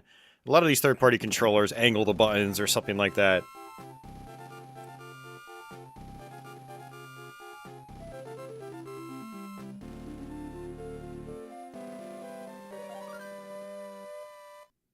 Now, the 8-bit DOE, here's actually an idea. The 8-bit DOE, what is it, just called the N30? What is the 8-bit DOE 2.4 gig controller called, Leo, or Uber? It's a really nice controller, like, Let's go. it's like a $20 to $25 controller. And, you know, you could run it in wired mode if you want. N30 2.4G, yeah.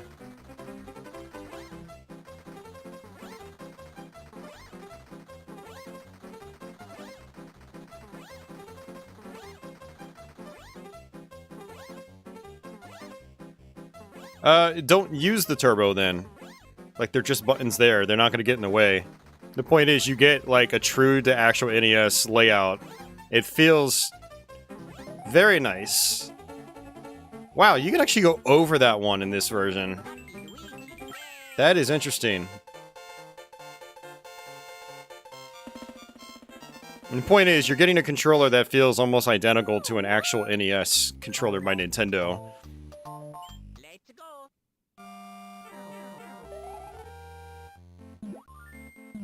Yeah, like, I liked it so much. I had bought one for my NES Classic Edition. I liked it so much, I bought one for my original NES.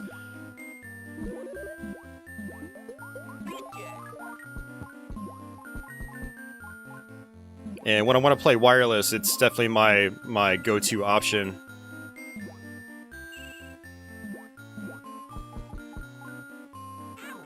Dope.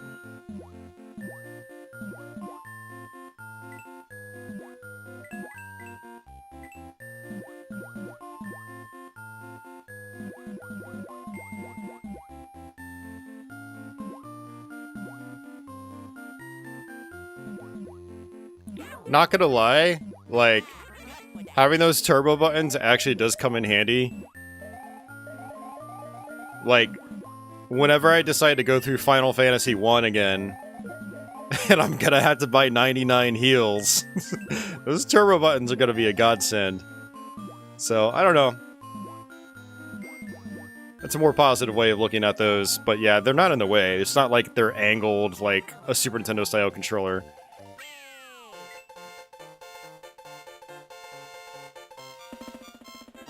Also, the batteries last a long time in those 8-bit DOE controllers. I've got the M30, I've got the N30, and I have the SN30, all 2.4 gig wireless, and they last a long time.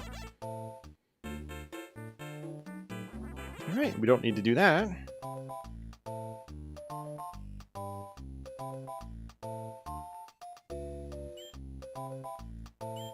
Let's go.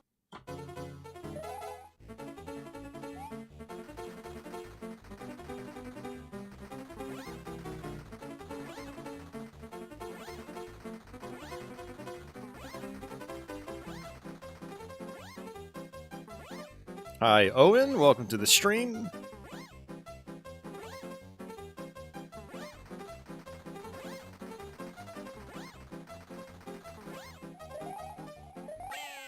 All right.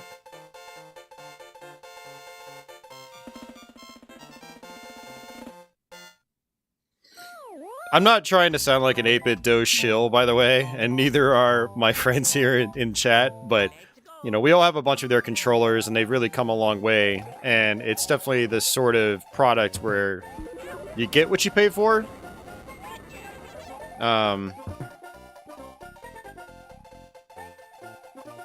Not to say, like, everything's perfect. Like, Leo had an issue with his TurboGrafx 2.4 gig controller. Or TurboGrafx Mini controller, I think.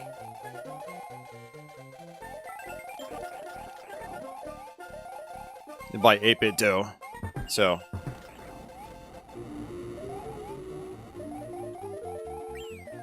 But generally speaking, like, most people have had good experiences, which is nice. I had some bad experiences in the beginning. I'm talking, like, 2015, 2016, when they first introduced their Bluetooth controllers. I was not impressed. There was like a ton of input lag, and the D-pads had diagonal issues. I'm not sure what the Bluetooth controllers are like these days. But their 2.4 gig controllers are fantastic now. Like, I've completely done a 180 about how I feel about their products. No more accidental diagonal issues. The input lag is like on their 2.4 gig controllers. The input lag is super low. To the point where like I've gotten used to just playing wireless a lot of times. I've always been like a wired purist.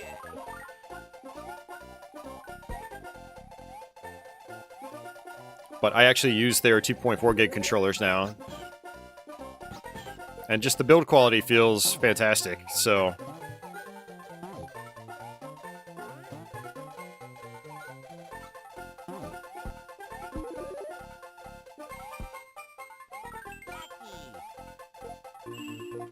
Not lucky, Luigi. That was all skill.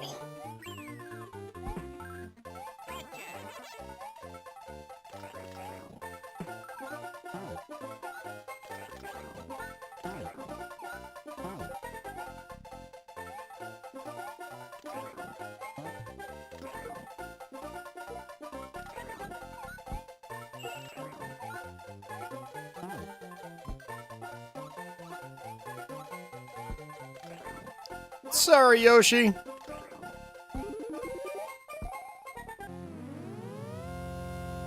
Hey, Wonka. Welcome back.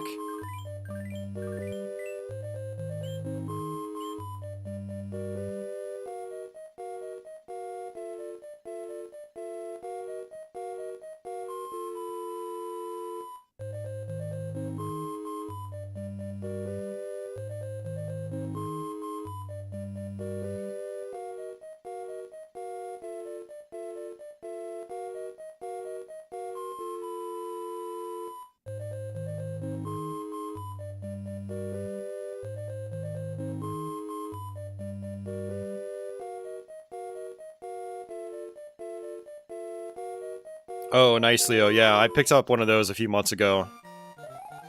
Well, actually, it wasn't even a few months ago. I think it was almost a year ago now. Oh my god, time flies. Yeah, it was when I bought my Mega SG, my second Mega SG. I wanted to get the M30, and so I did. And that dongle is still plugged into the analog Mega SG. Even though I've been going wired a lot lately.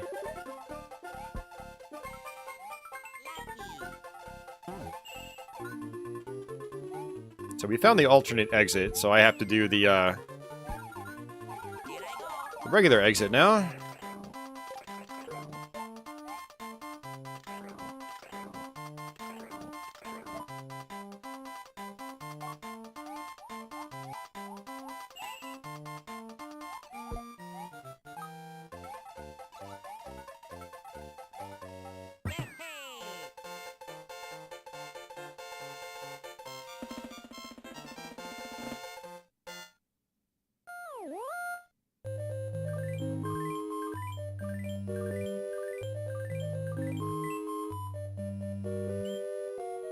Oh, Leo, you're gonna go with the USB version of that. Yeah.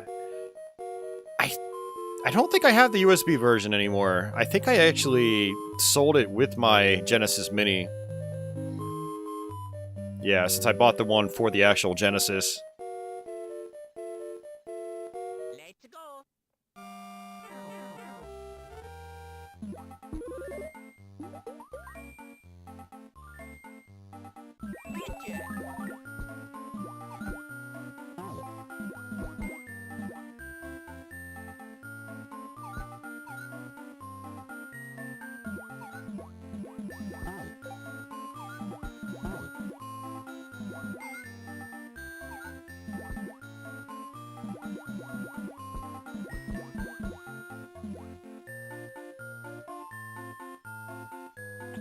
Whoa.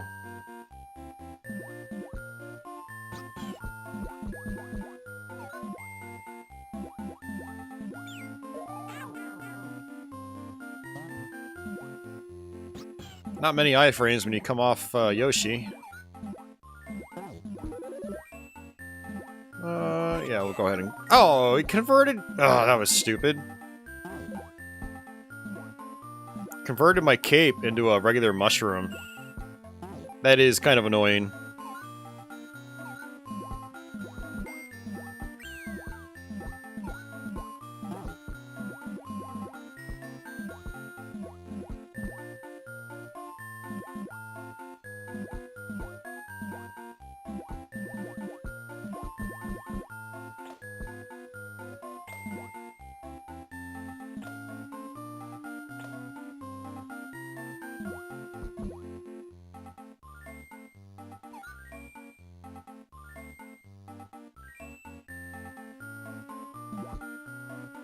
Alright, we can actually go through here.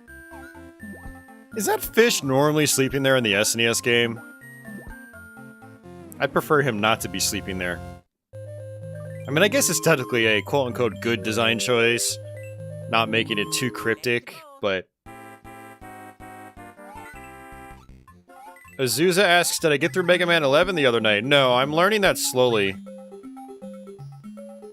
I fired up Bloodstained Curse of the Moon afterwards. I ended up going through that a couple times. So, I'll probably go back to Mega Man 11 later this week. Try to do a couple more levels. Yeah, those levels are so long that, like, I'm not learning all 8 of them in one session. Especially after a long day's worth of work.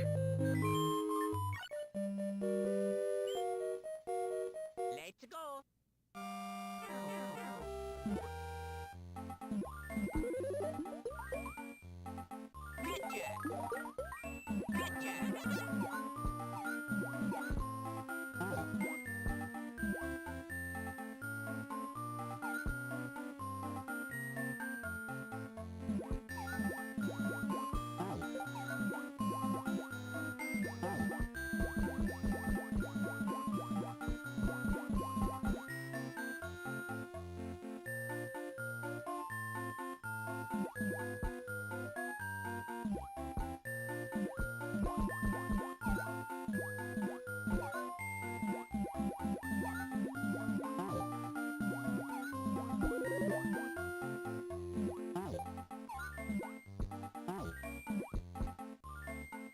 After this level, I'm going to have to actually take a restroom break. Then we'll be back at it.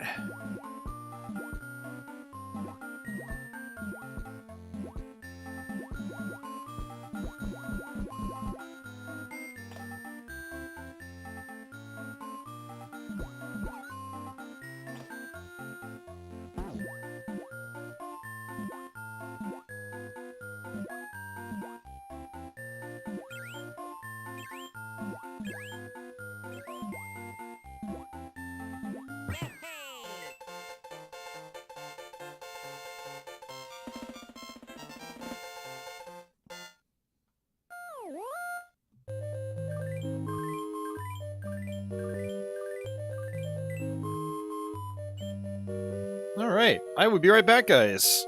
Don't go anywhere.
Alright, I am back.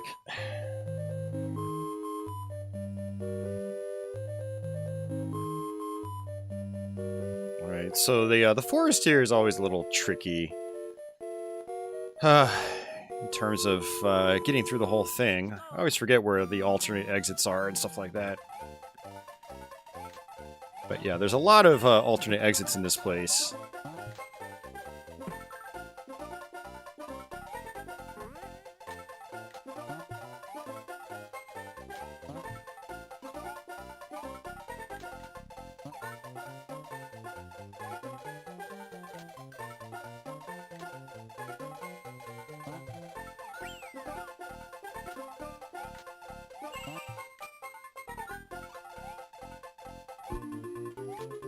Oh, sorry, Yoshi.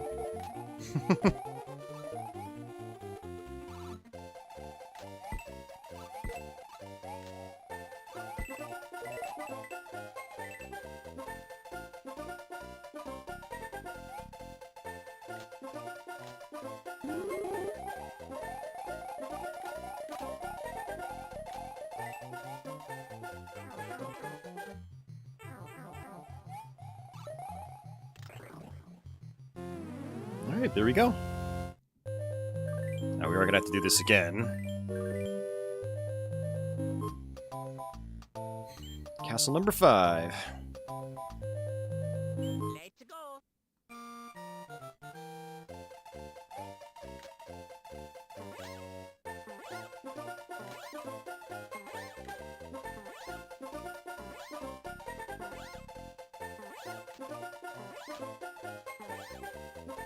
Hey, Gedrin, welcome back.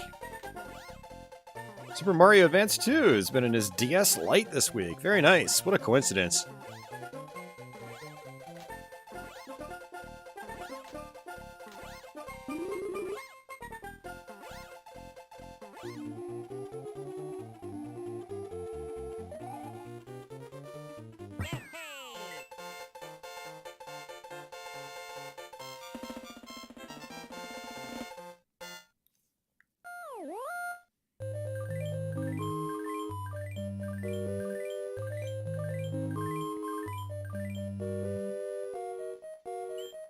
Let's go. Alright, Forest Ghost House.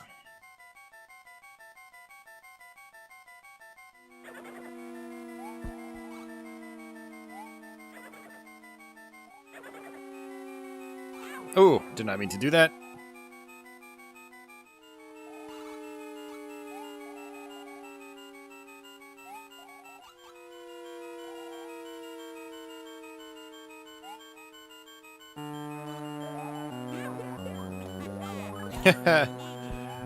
That did absolutely nothing for me.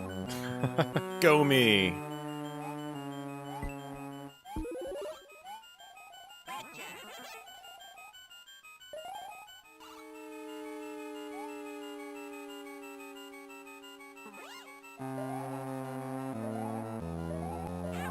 Oops. She would have been fine if I held down the A button.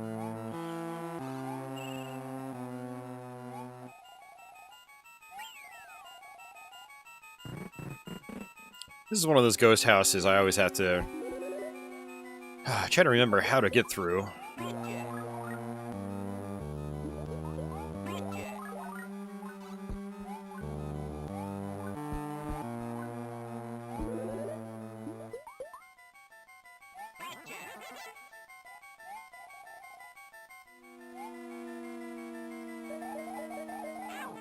Whoa! Apparently there are ghosts up there.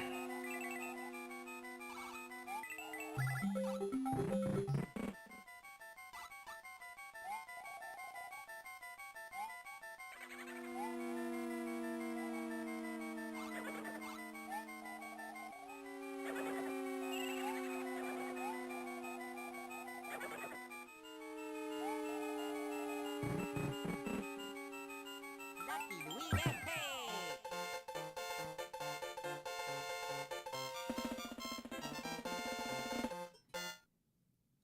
I actually do have a question for guys like Leo. Are there more than one exit? Or is there more than one exit on that ghost house? I'm thinking of the map itself. I'm like, there's not really anywhere else I can go on the map except for left.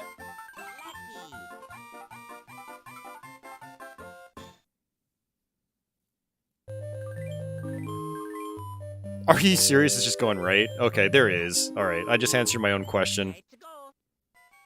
Let's go. Let's get filled in a path that was already filled in.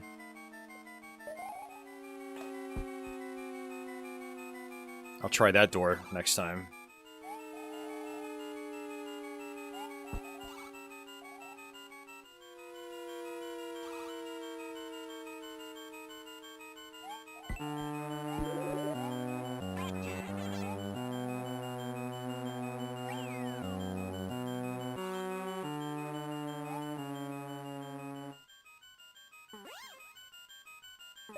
Yeah, there's nothing over there with the cape.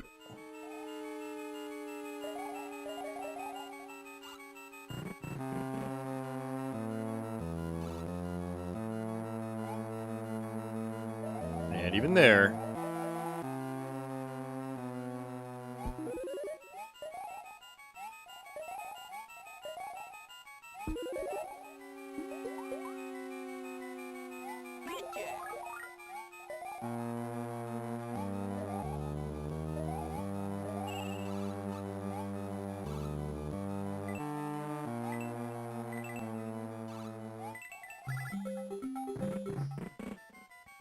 Oh, come on. What's behind door number 1? An exit. Sweet.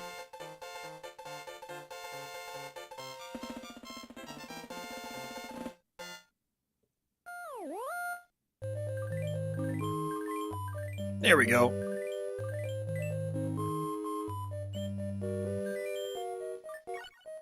Let's go.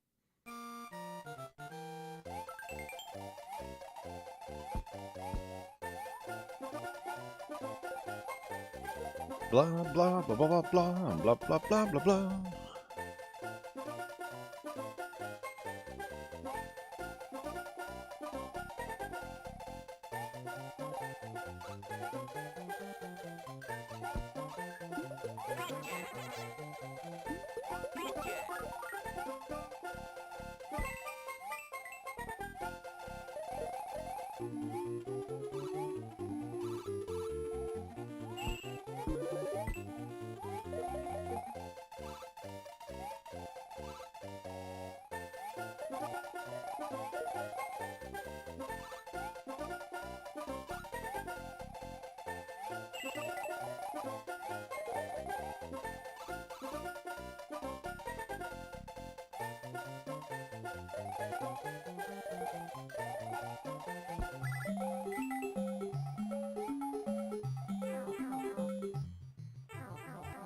Hey, look at that.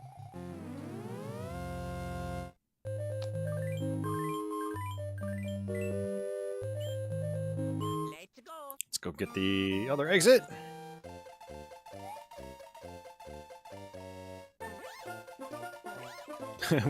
With as little effort as possible.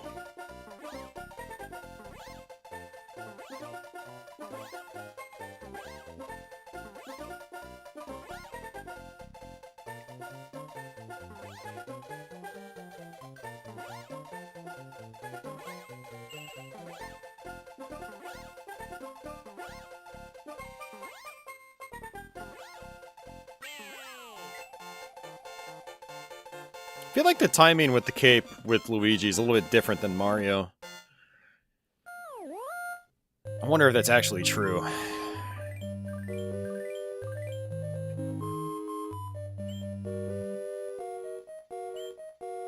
Let's go.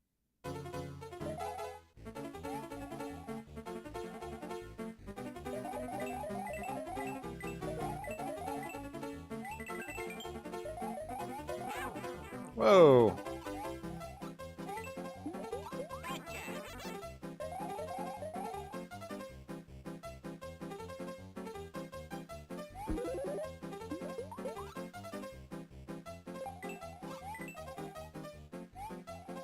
That didn't work out as planned.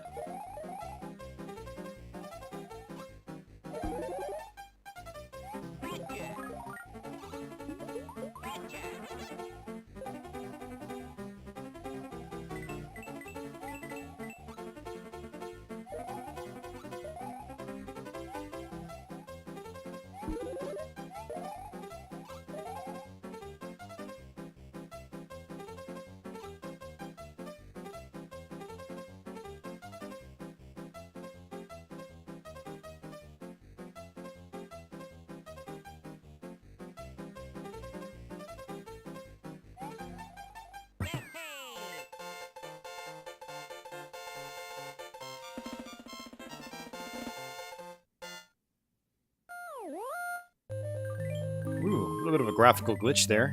That was interesting.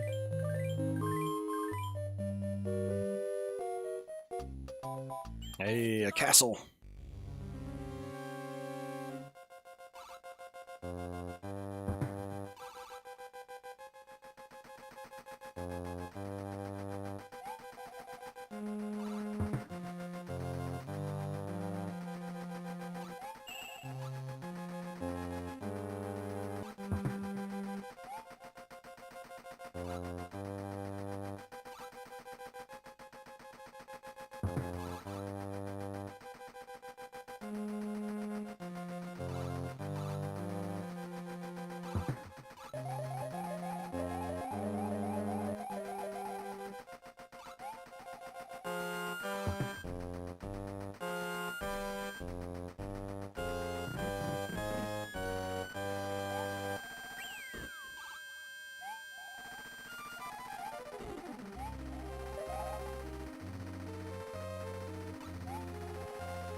Whoops.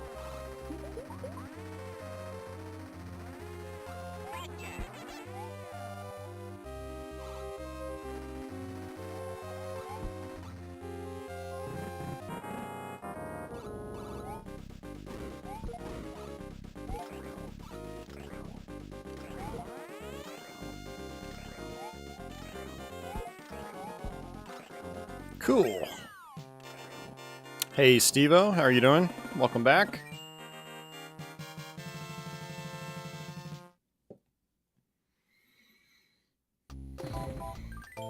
Blah, blah, blah, blah, blah, blah, blah, blah, blah, blah, blah, blah, blah. I actually don't need to go there, since we already did all of the Star World.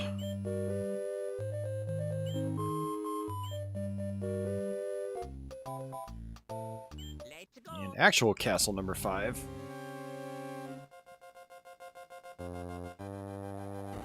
Oh, joy, it's this one. This one's time-consuming.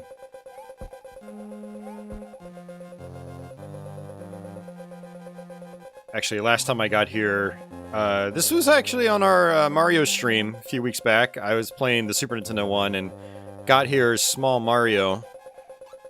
I had to give in and go back to the secret area to get powered up.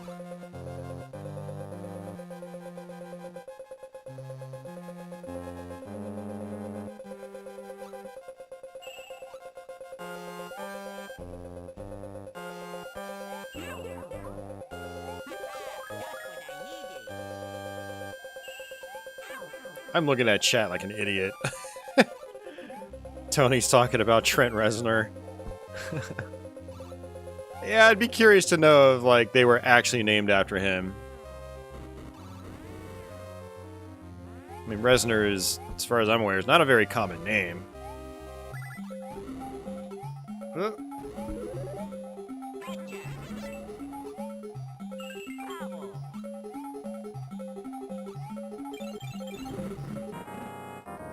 They probably weren't. Probably just coincidence.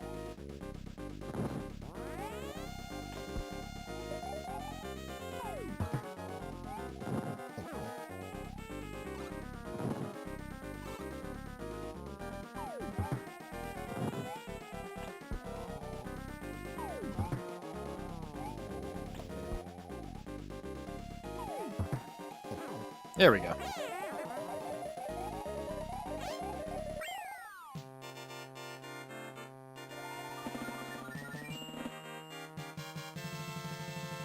Luigi looks into the depths of space and contemplates the meaning of his existence. And then he blows the shit out of this castle.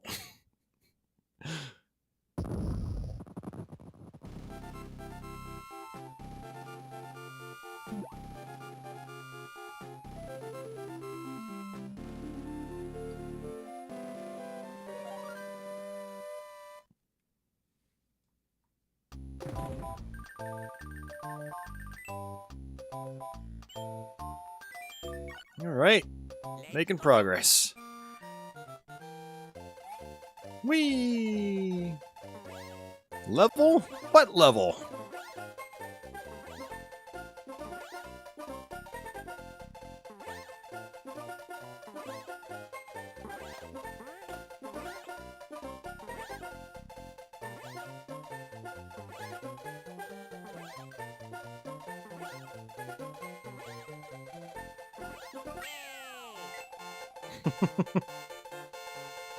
Yay is right, Luigi. Yay, indeed. Alright, another ghost house.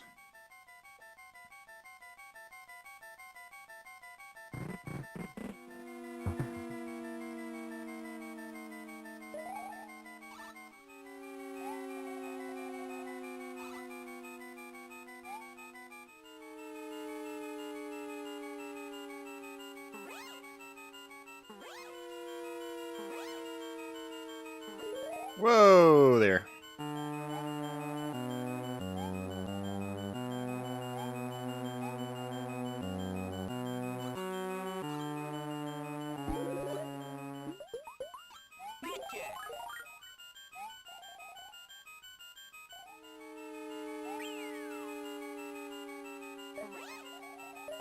Oh.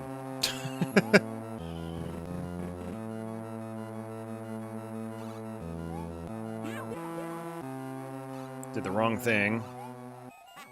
Just what I needed. You always say that, Luigi.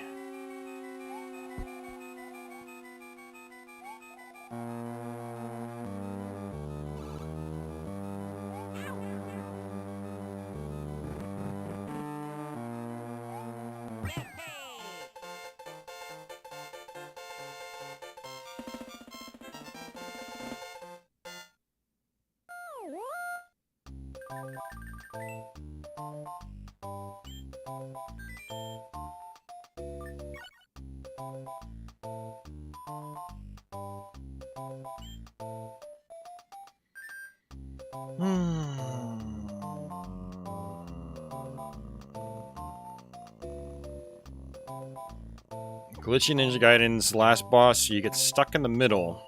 That sounds weird, but okay. You do you, Steve-O.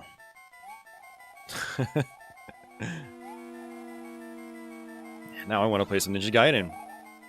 Alright guys, we're going to end the Mario portion of this stream and just play some Ninja Gaiden for the rest of it. I am getting hungry, actually. Like I said earlier, I went and got food when I woke up, and then I went to Best Buy.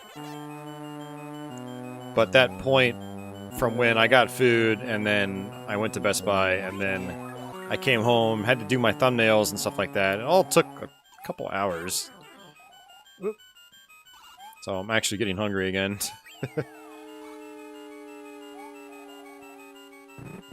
Needs food badly.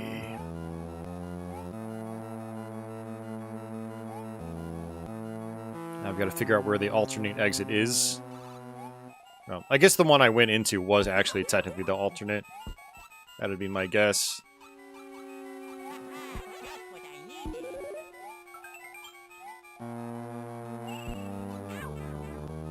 Or not. Trying to figure out where else I can go, but that's the only door I'm seeing. Unless there's another one up here somewhere. Just what I needed.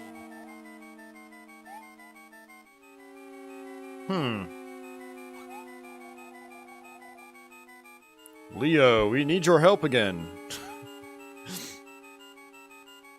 Seems like we might have a ghost house with only one exit.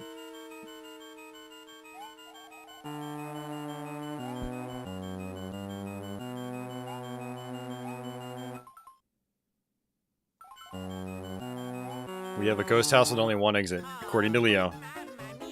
Alright, well, we just wasted some time. That's okay. Let's go. Alright, now this level's kind of weird. I don't know what your success rate here is based on. Someone's gonna have to explain that to me as well. It's like, I don't know if it's the amount of coins you get, or if it's, speed. Basically, there's multiple exits here, but it's based on certain conditions that have to be met. I think it's the only level in the game like this. Oh. They're all affected by the amount of time, number of coins, or the number of dragon coins that the player has. Oh, great. Let's go.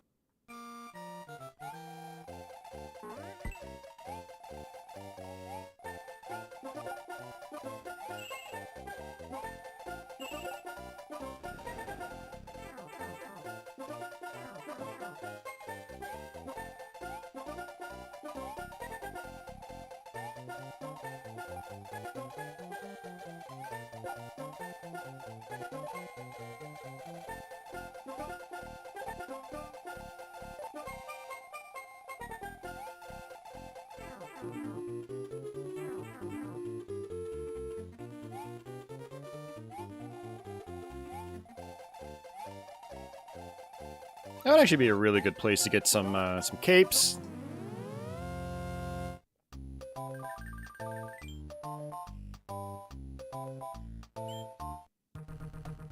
Yeah, we'll do this level. Let's go.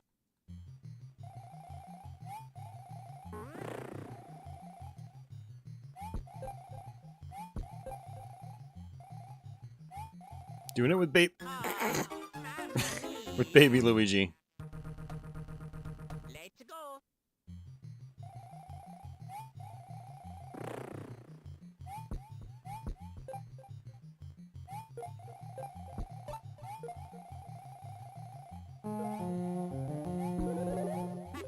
Just what I needed.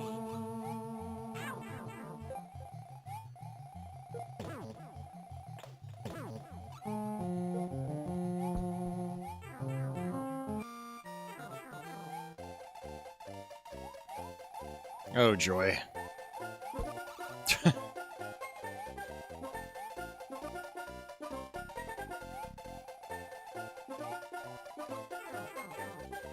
Well, that didn't amount to a whole lot.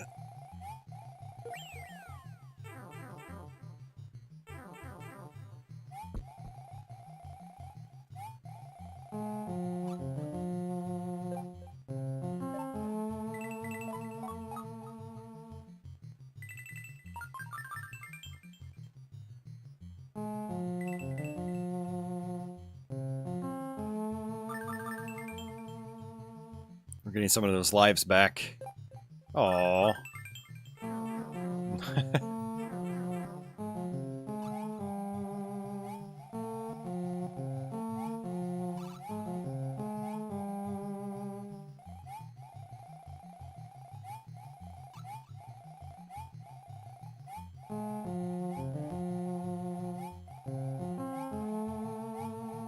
Oh, this is going to end poorly. That was actually really awkward with Luigi's floaty jump.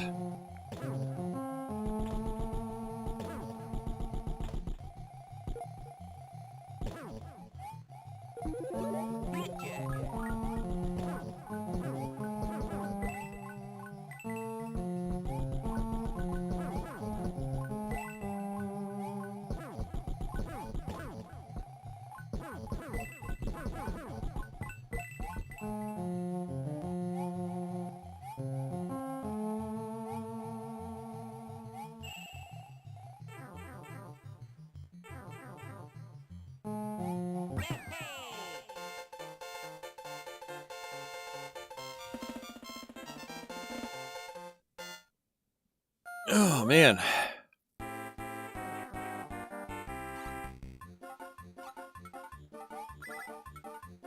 Oh, I messed that up.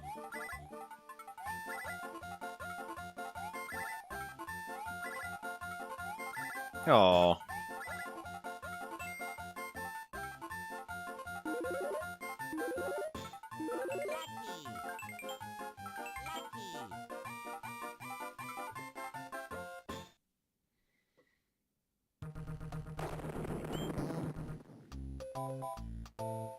That actually takes us straight to castle number 6. Let's go.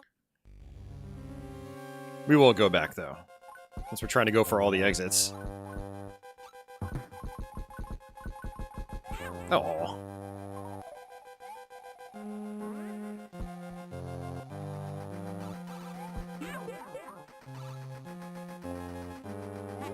Just what I needed.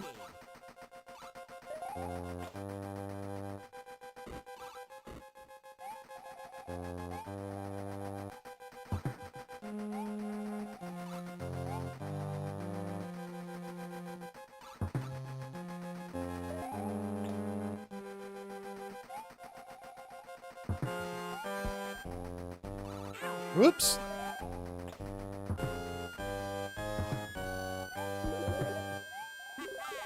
what I needed.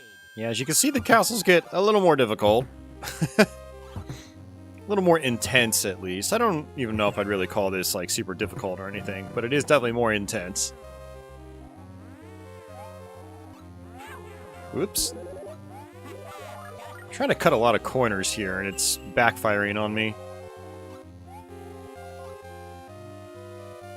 Hey, Ego, welcome back.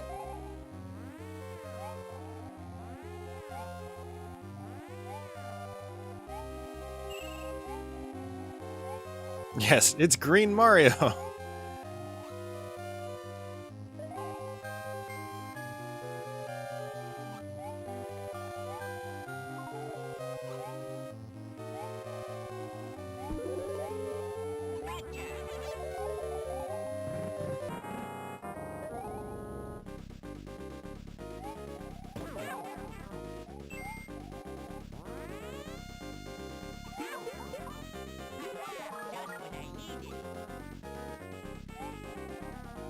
Man, I am having absolutely horrible luck on these boss levels. Like this style in particular.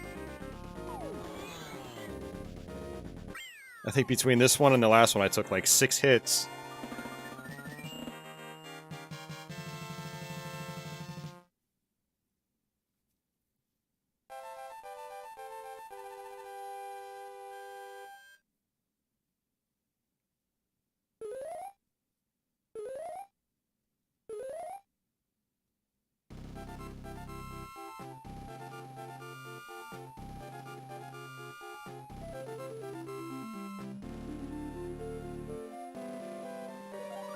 Hey, Sean, thanks for the kind words. I appreciate that.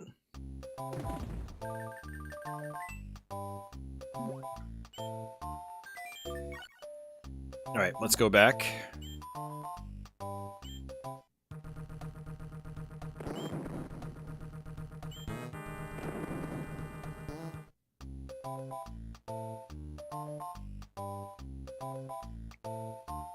Let's go. So Leo says to take things nice and slow and steady. Well, with Luigi, that's not too difficult.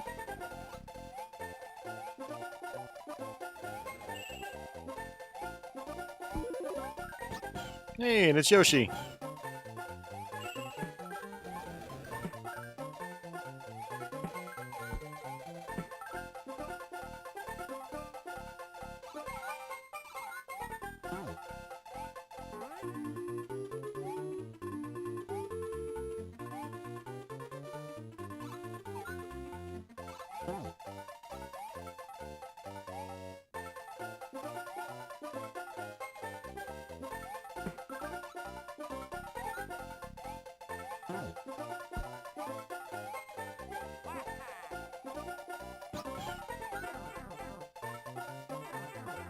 Nope.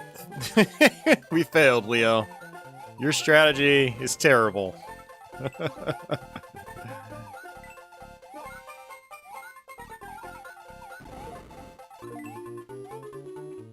I mean, I don't know. There's technically multiple sections, so maybe we can still go to a different one after this.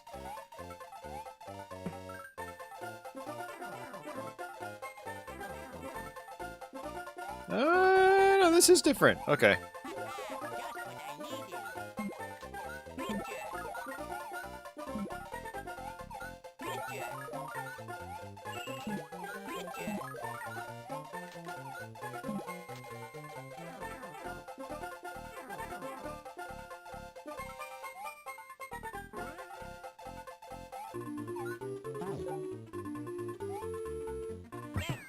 Maybe Leo was right after all.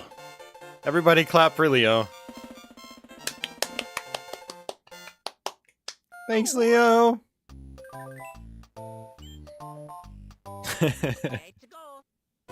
This one has 2 exits too. A lot of levels with 2 exits.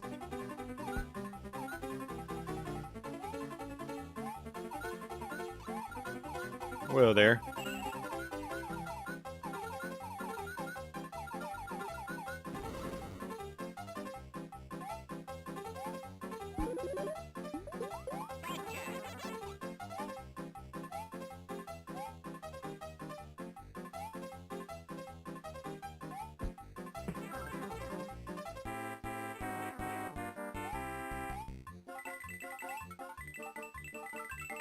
Oh, everyone's clapping for Leo. You guys are so nice.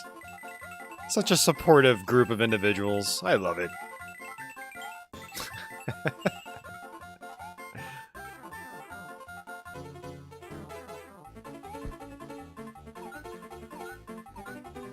I did.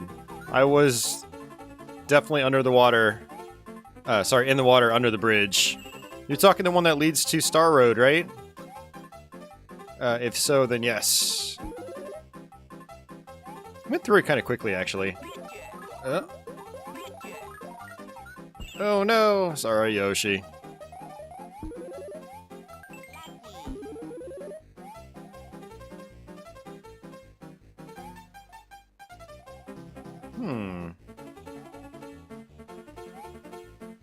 Ah, shite. Oh no, I got it. I thought I was too low.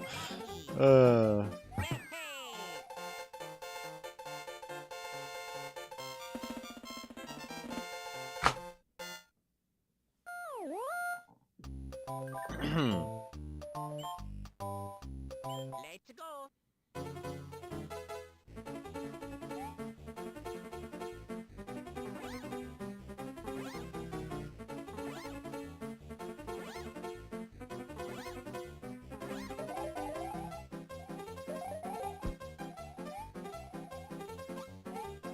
They're gonna actually make me play the rest of this level, aren't they?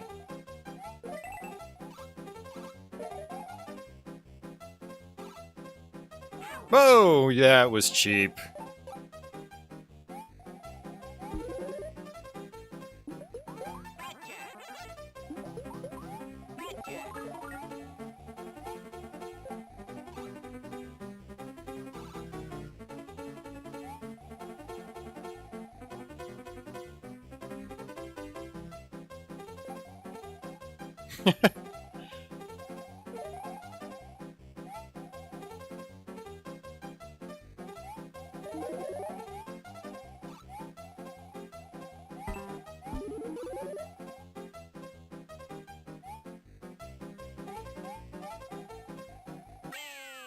Alright, cool.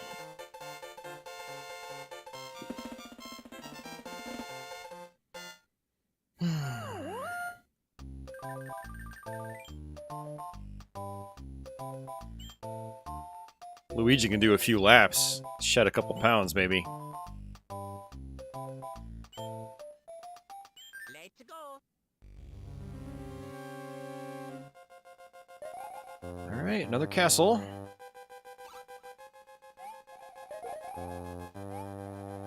Aw, come on.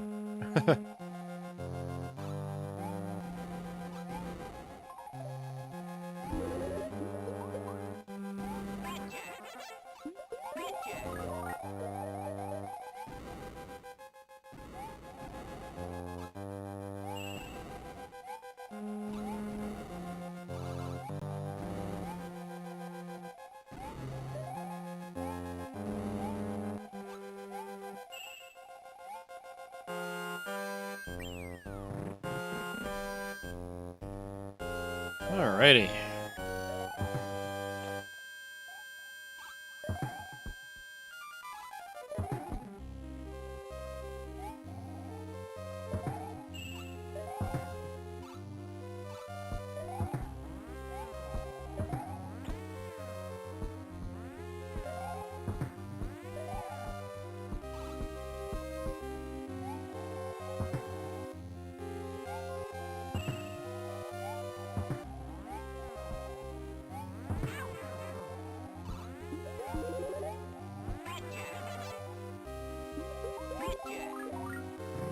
Boss time.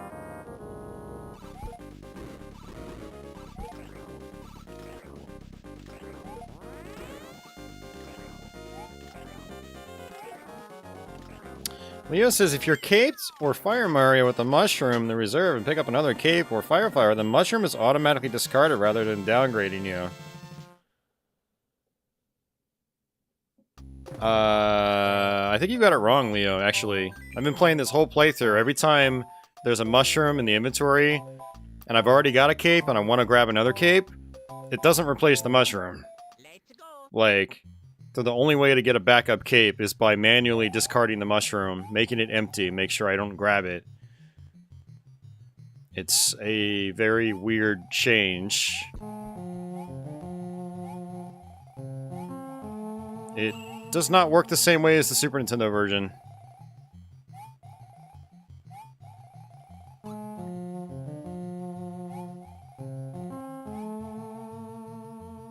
Oops.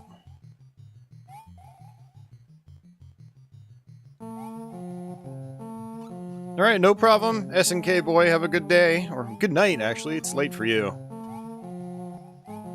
Leo says, I could be wrong, have not played Advanced in a few years, but I thought that they made that change from the original.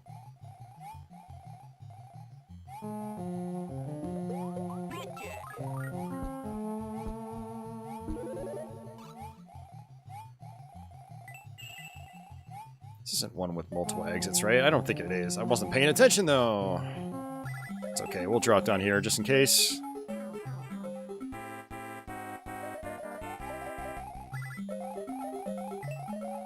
Oh, I remember this. Yeah. Vaguely.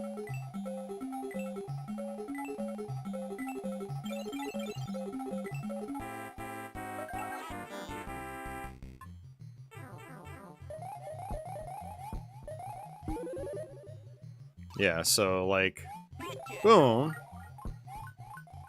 Interesting, that just actually switched me over.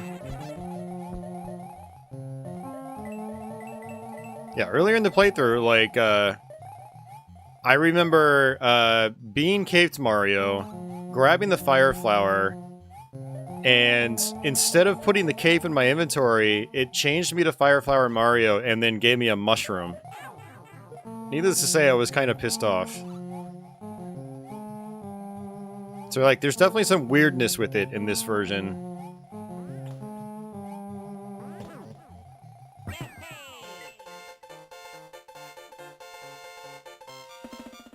Unless, like, they tweaked it, kind of like, you know how some exits you can fly over in this one, and in the Super Nintendo one you can't?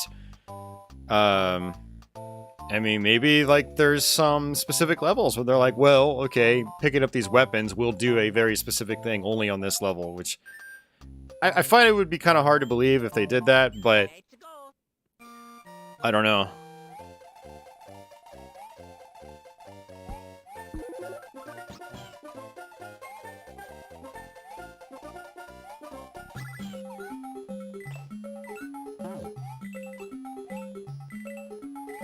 Whoa there.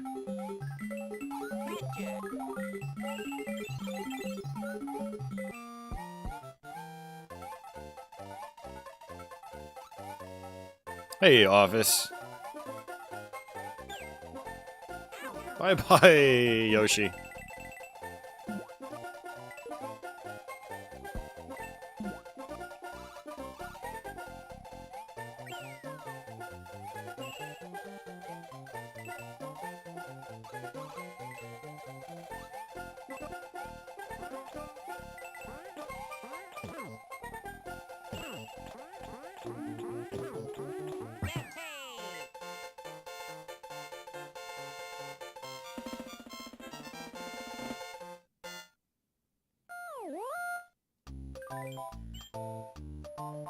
All right. Let's go.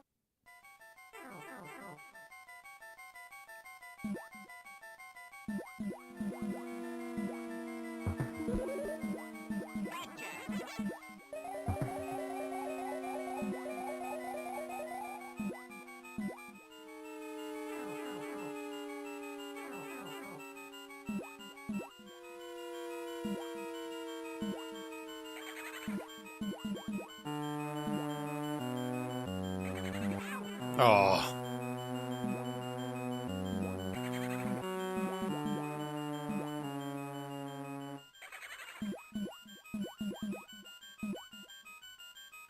Just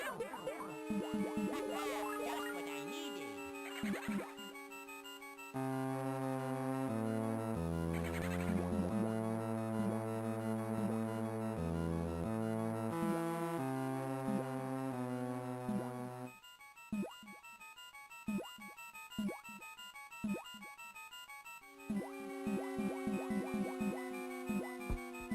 This is kind of making me want to fire up some new Super Mario Brothers on the Wii, since I've still yet to cover that on my channel. I've actually only ever beaten that game once. Here I go.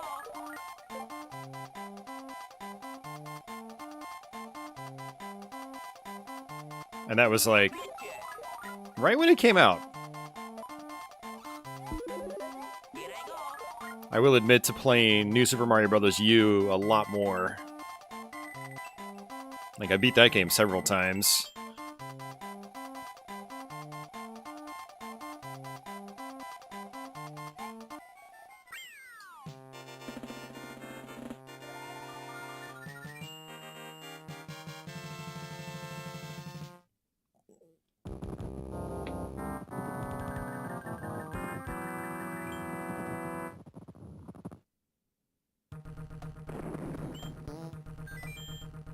All right.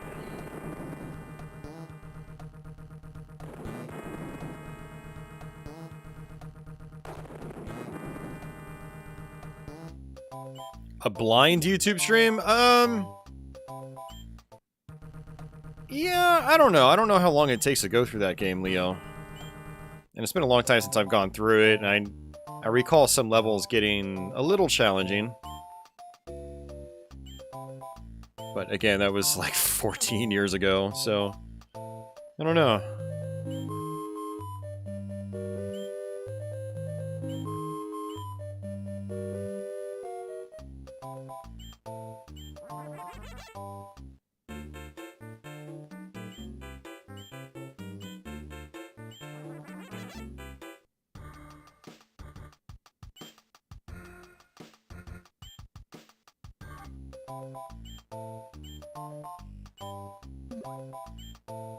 Let's go.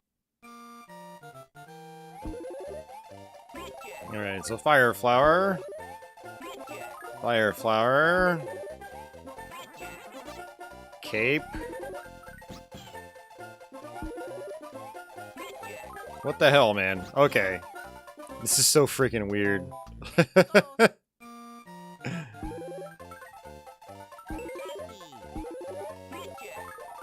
Like, I swear there was some weirdness going on at several points in this playthrough, which is why I was dropping items intentionally. But now it's just like not having a problem. This is how it's supposed to work. There were definitely parts of the play. I'm gonna have to go back, look at the archive, and send you some timestamps, Leo, because I know it was happening. I mean, it's why I went into defensive mode whenever, like, I'd see a new power-up drop.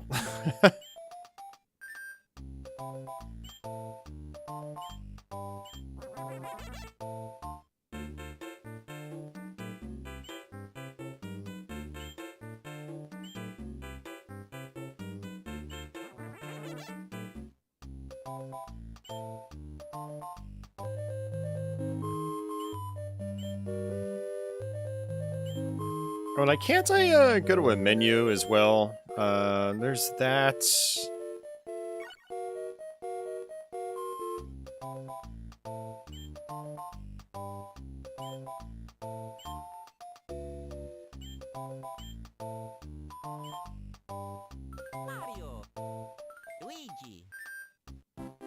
Oops, there it is. Yeah, so this is like your stats screen. It tells you if you got all the dragon coins, who you cleared the level with.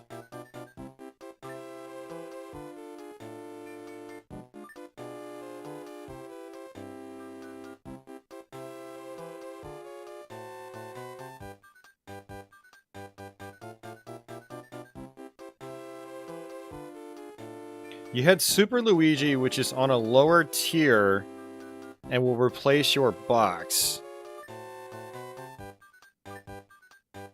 Did I? Huh. That's weird. Or it seems weird to me.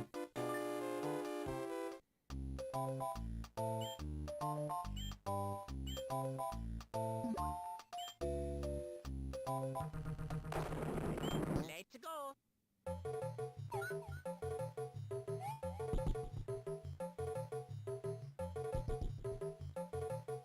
Alright, we're getting close to the end of the game.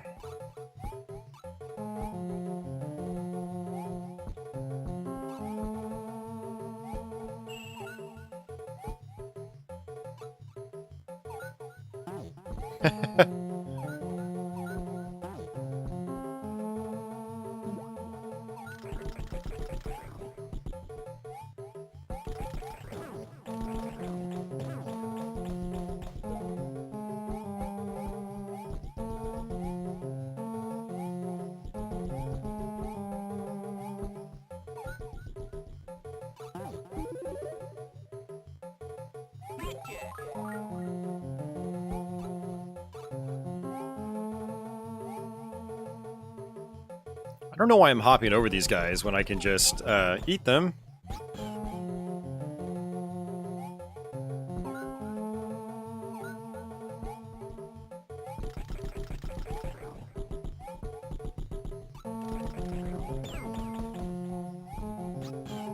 Probably should have swiped them with my cape. Rapid fire hopping.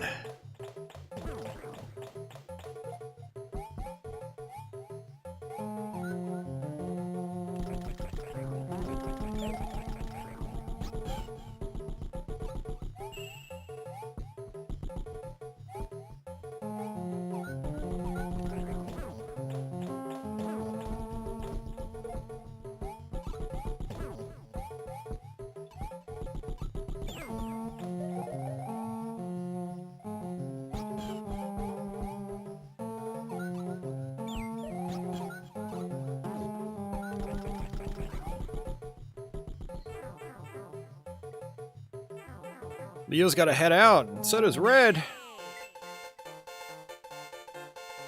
Pure logarithm says, if he remembers correctly, that is normal as well, but it's not as common. Okay. Let's go. Alright, so we have 2 exits here.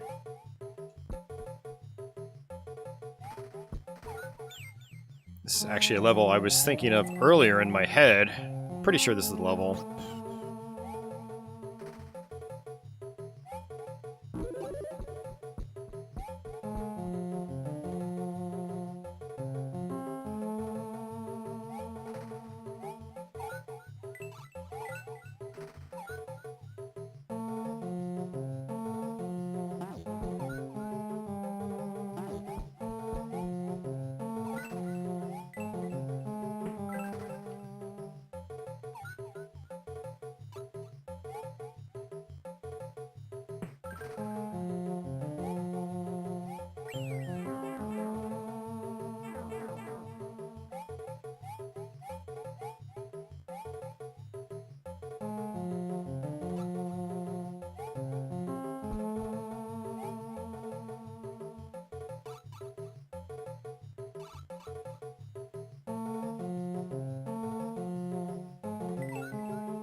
Alright, this is going to take a little while.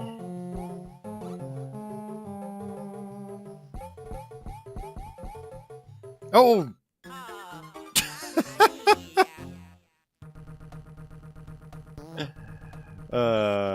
We got crushed. Just Yeah, so we're Super Luigi. See, I wish I had something else in my inventory to test that, but I didn't.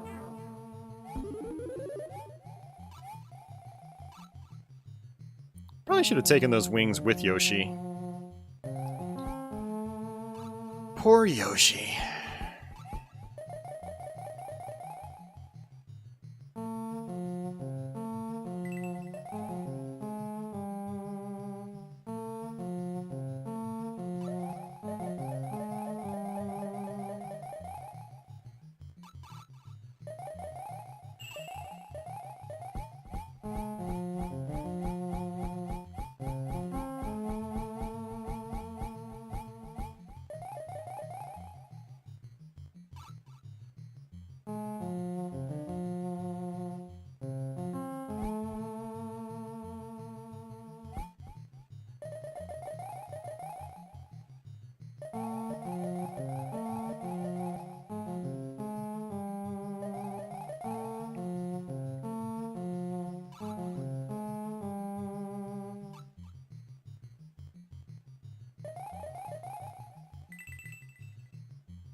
Yeah, that was weird. The screen didn't want to scroll up, so I couldn't really see where the ceiling was.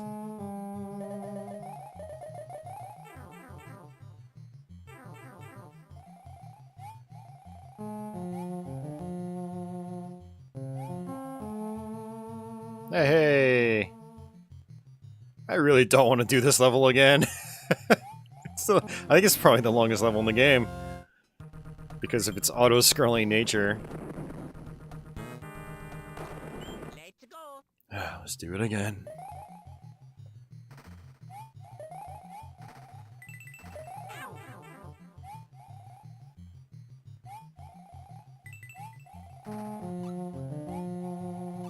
Whoa. Just what I needed. Just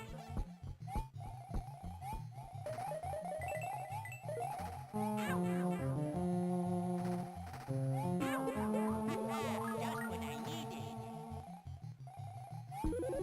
Gotcha.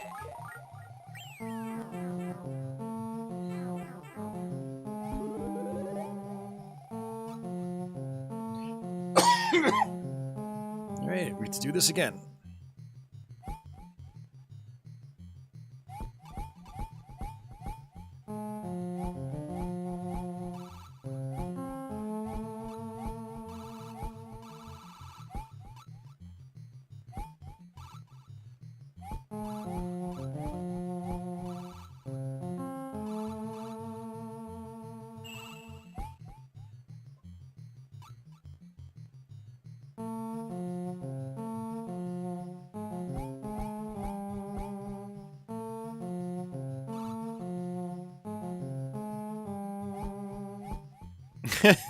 It is humorous, Office.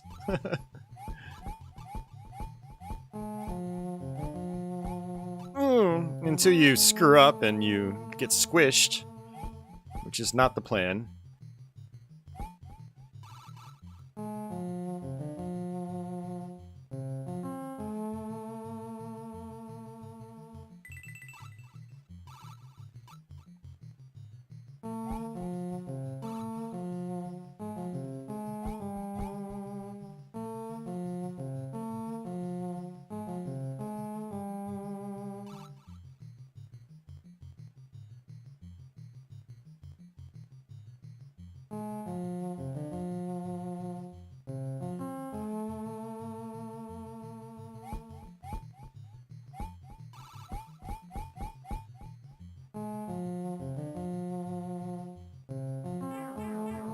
Alright, cool.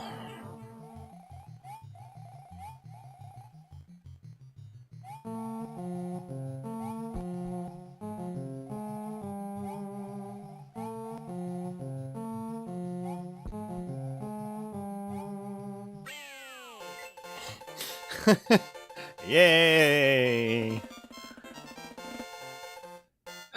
Oh, Luigi.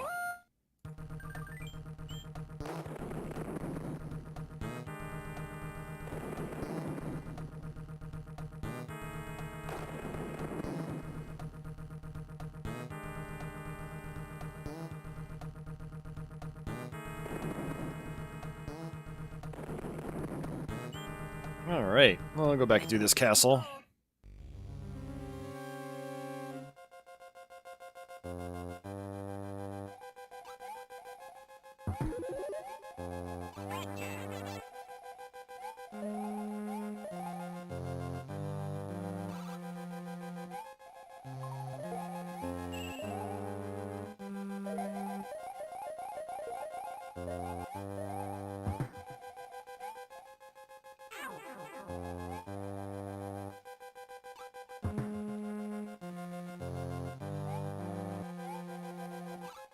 I feel like with Luigi, I had to jump a little bit earlier, because his jump takes so much longer than Mario's.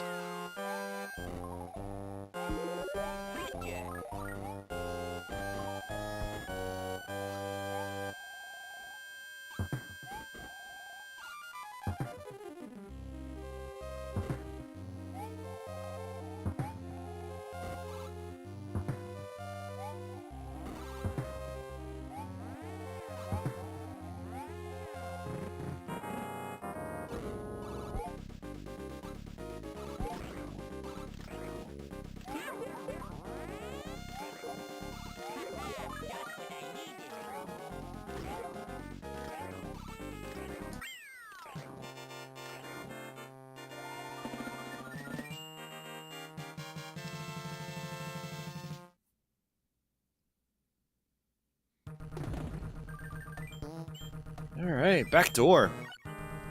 Which we are not going to do. But at least we've opened it up.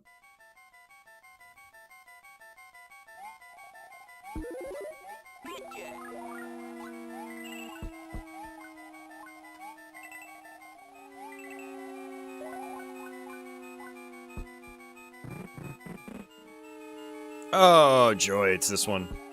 Remember we had problems with this on Super Nintendo?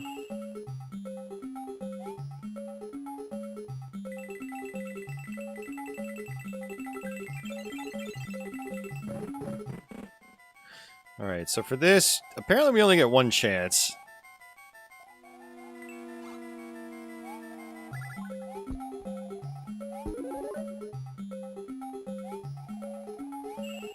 And I screwed it up. Go me. Unless they changed it for this version, let's see.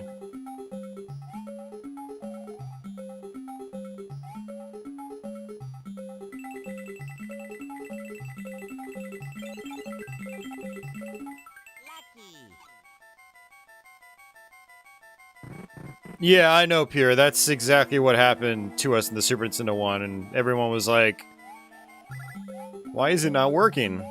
Yeah.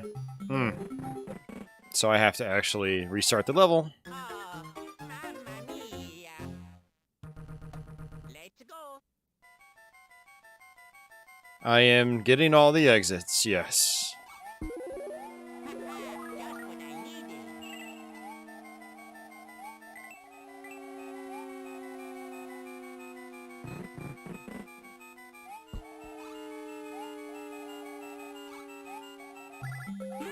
Oh, come on.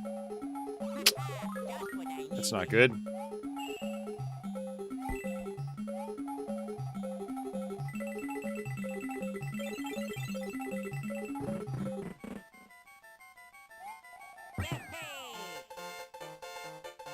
Hey, it's all good, society.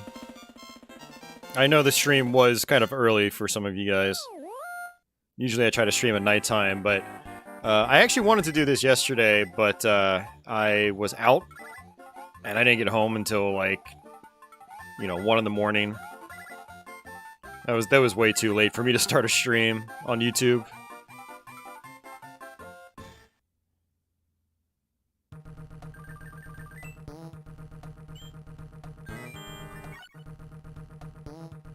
Let's go.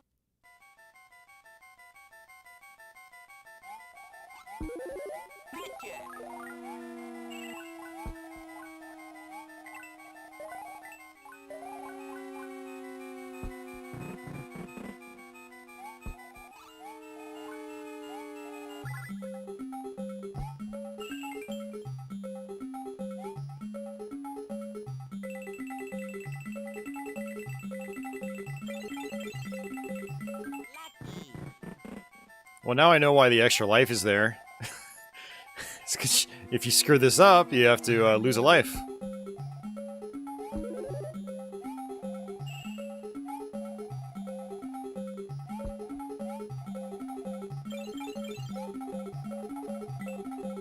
Now I don't. All right.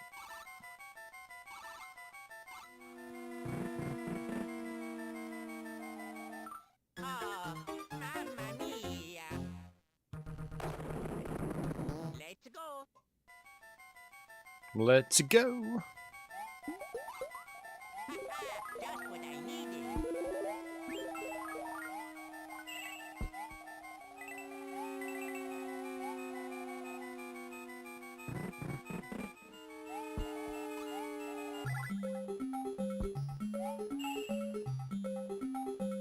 I just realized that a star power drops.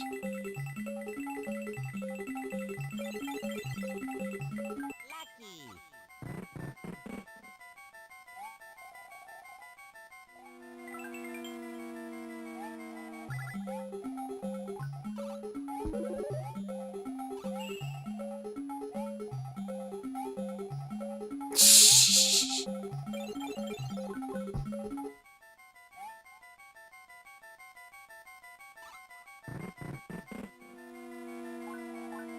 Oh, mamma mia.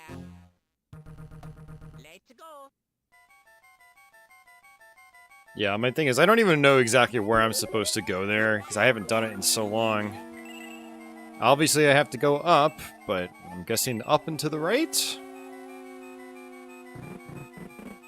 I don't have a cape to work with.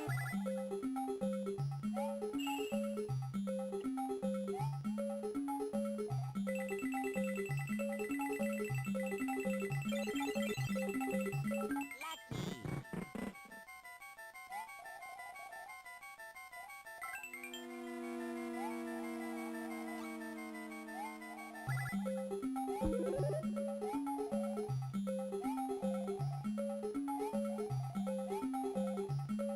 Yes. Oh, jeez. I totally forgot you had to do that. Okay, we finally got it. Jeez, took long enough. Whew. Man. Go.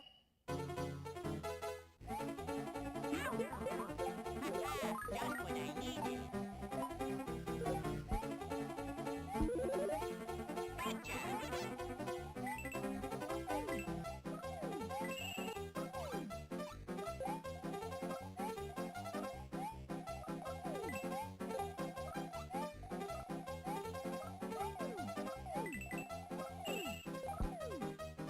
Whoa! I clipped onto the platform that was falling down, which screwed my mid-air movement, and then I died because of it.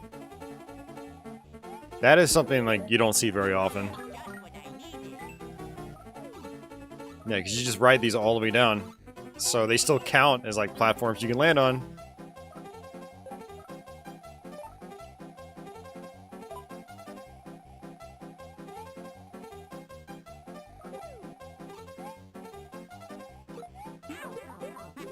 Just what I needed.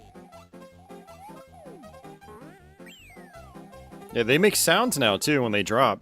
They don't do that in the Super Nintendo game. Timer runs out and they go, doop doo. That was my terrible impression of them.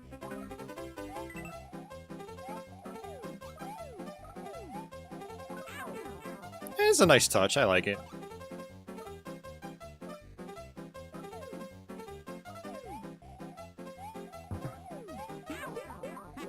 Just what I needed.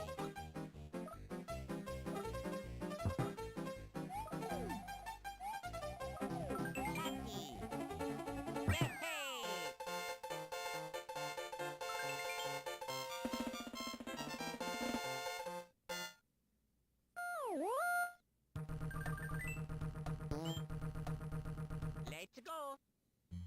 Alright, looks like we have 2 exits here too.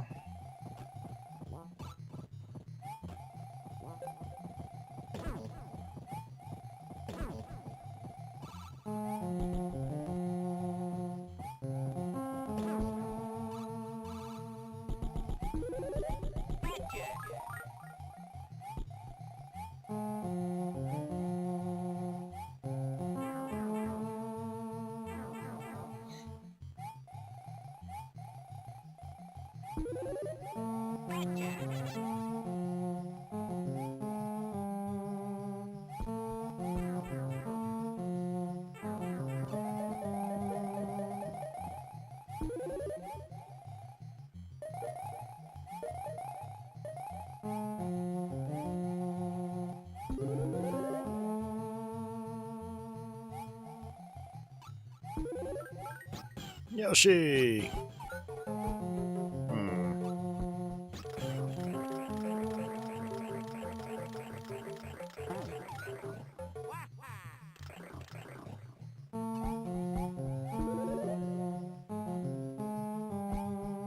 Okay. Oh, sorry, Yoshi. Whoops.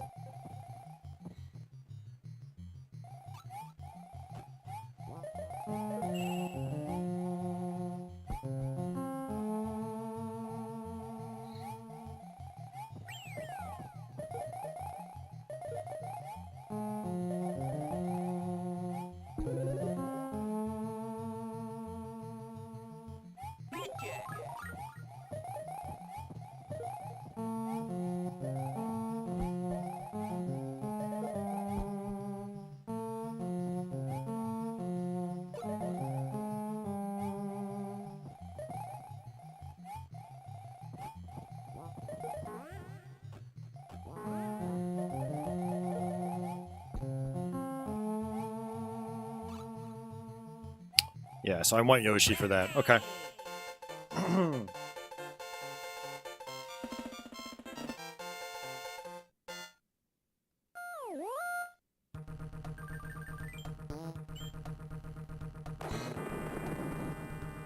Let's go.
Easy.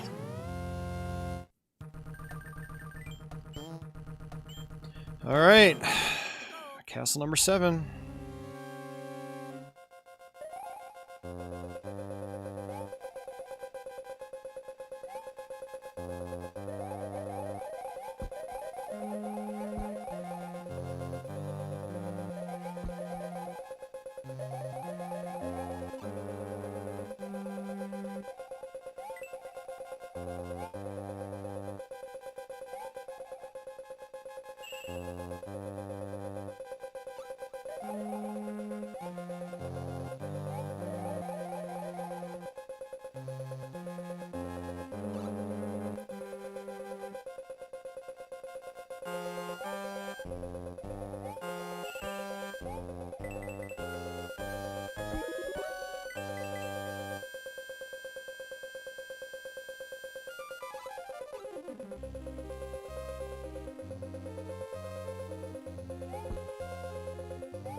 I really did not want that mushroom.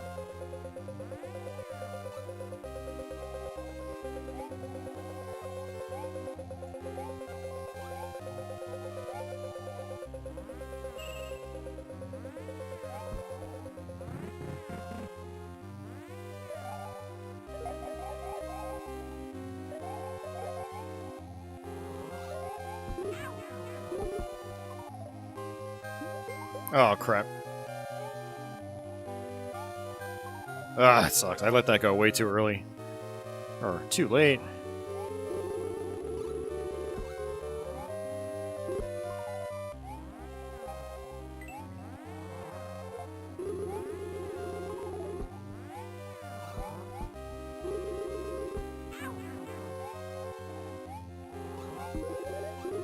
Just what I needed. Just what I needed.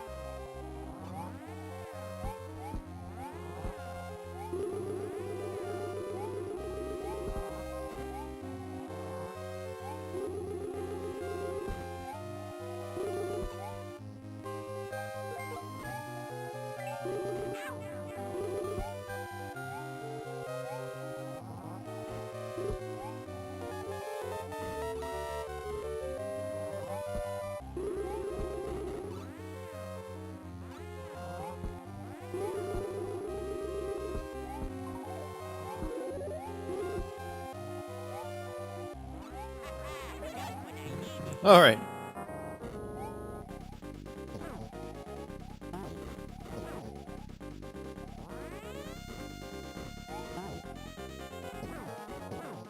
Nice.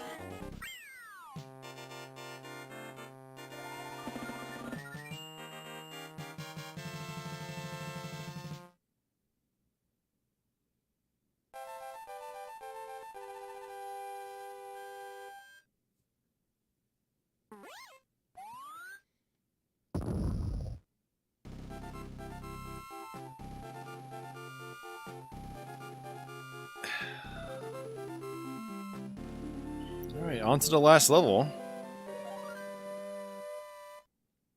I have to hope that I actually got all 96 exits.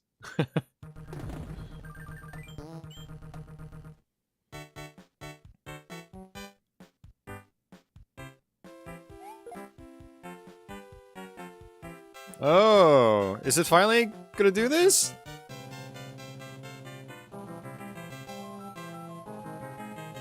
Oh, so it does do it, but it only does it after you find all the exits.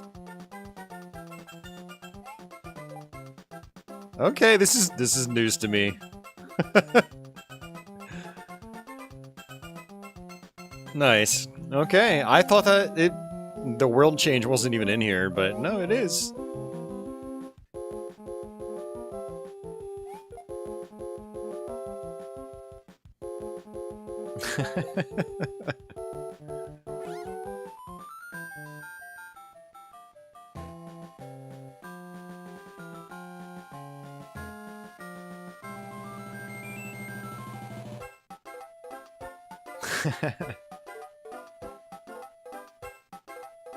That's cool. See, that's a nice little reward for getting everything. Let's go. That's awesome. Yeah, like I mentioned earlier, I had never actually completed this version of the game. I got through about half of it a couple weeks ago, and then I never went back to it. I meant to go back, but I totally forgot. Or I kept pushing it off, I should say. Not necessarily forgetting, just getting caught up with other games.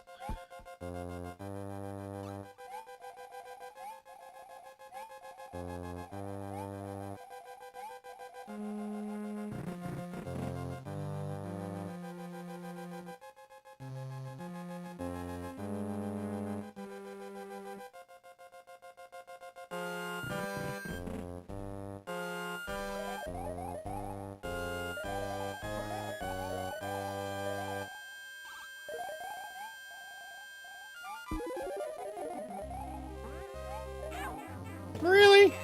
That was BS.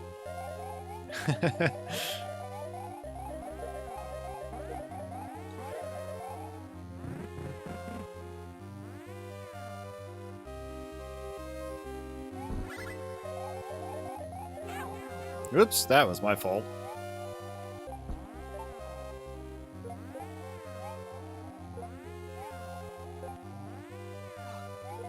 I always loved that they had brought the ninjas back from Mario USA.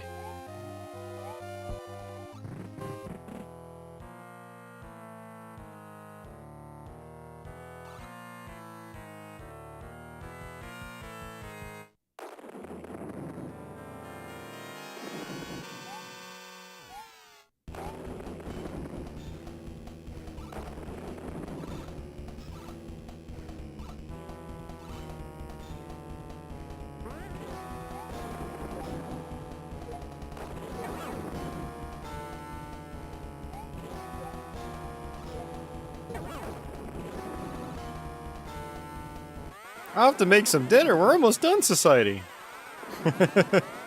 Enjoy your dinner. Have a good night.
Bowser is pissed.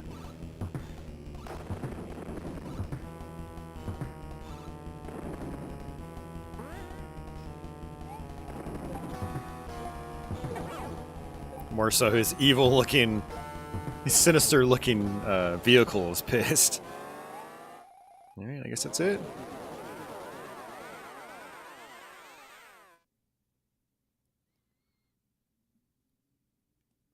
They did change how Princess looks in this one, didn't they? A little bit?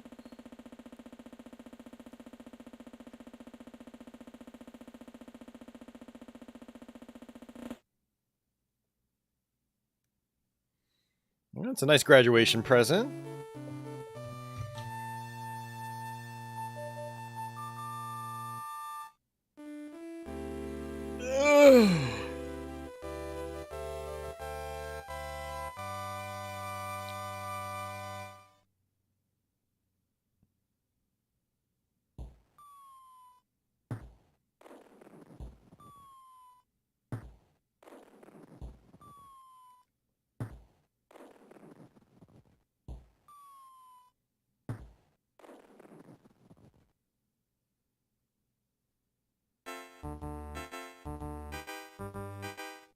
Well, there we go.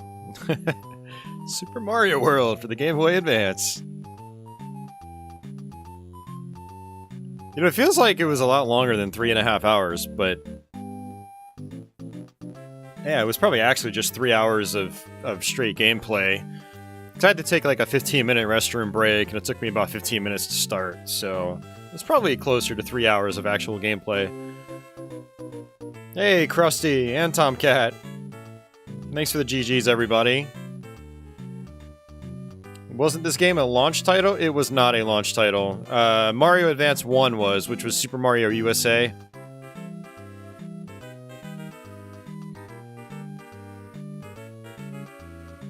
This one came out, I think, the next year.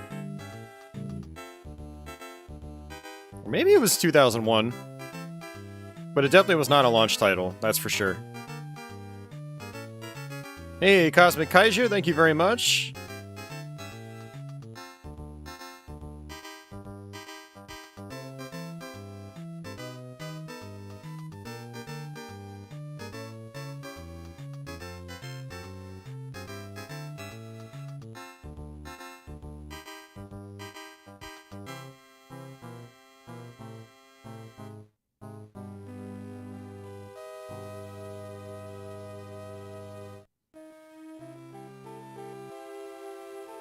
Yeah, Mario Advance 1 is a really, really good remake of Mario USA. It's probably the best way to play that game. There was so much added to it, at least visually and audio-wise.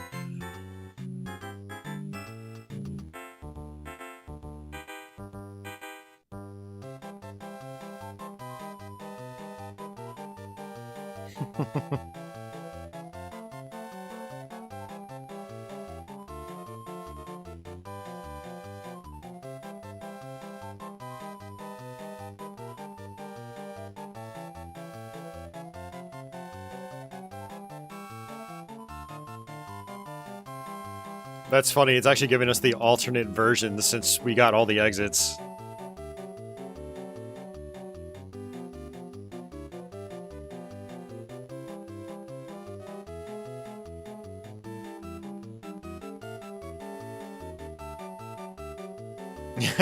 Yeah. Oh, man. Yes, Phoenix, you're right. Yeah, the Wii U version comes with just about all of the e-reader levels. I think maybe even and some. Might even come with a couple of extras. I don't remember. Not a couple extras, but... No, I think it's just got all the e-reader content. I don't know. If Leo was here, Leo would have all the answers. I know we've talked about this a bunch over the years on stream, but I always forget the details. Pure says it came out 7 months after the first Mario Advance. It was February 2002, so it was 2002. Okay. Josh says, darn, just caught the ending. Yep. And that's gonna be the stream. I'm gonna actually go get some more food and then go out and play some pinball for a little bit. But hopefully you guys enjoyed the stream. I'll have the archive up probably sometime tomorrow.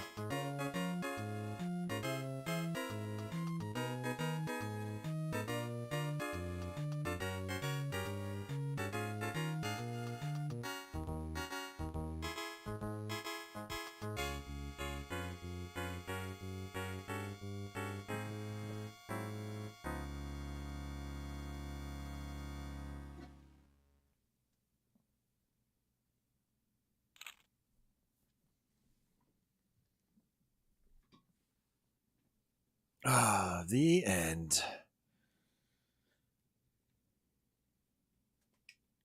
Yeah, that was fun. Whoa.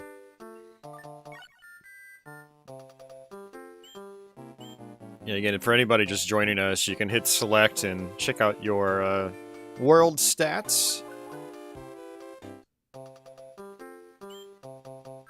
Does it actually track Yoshi's house?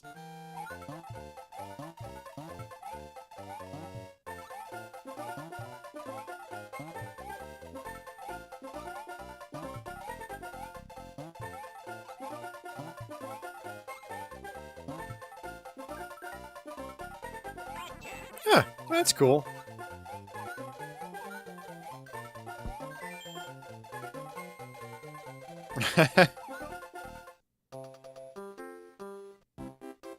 No, doesn't track it.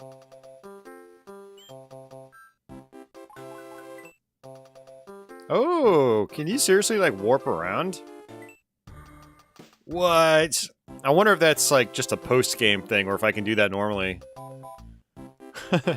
They added fast travel! That's pretty cool.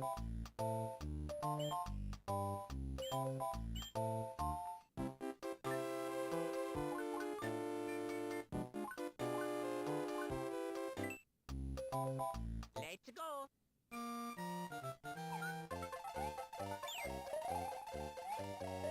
Any plans to do a Gundam game for PS1, PS2, or Dreamcast? Probably not. I have barely ever played any Gundam games. So, sorry to disappoint.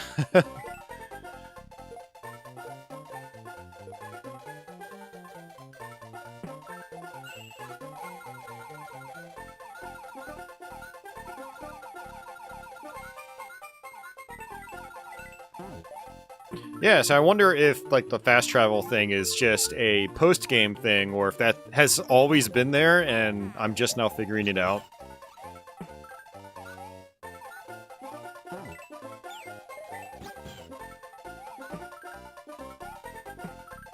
I mean, if so, that's a nice addition, because, you know, when you want to go back to the top secret area, you've got to walk all the way back. Hey, Elric? Oh, man. And still, yeah, that was really cool. I am going to get out of here, guys. Yeah, thanks for watching. Thanks for hanging out with me. We ended with 79 lives.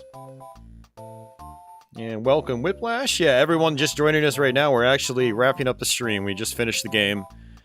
And, I actually do wonder...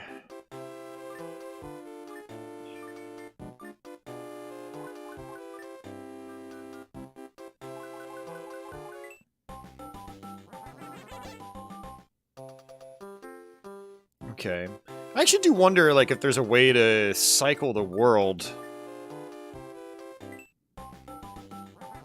back to normal, but maybe not. Maybe it's just permanently like this now.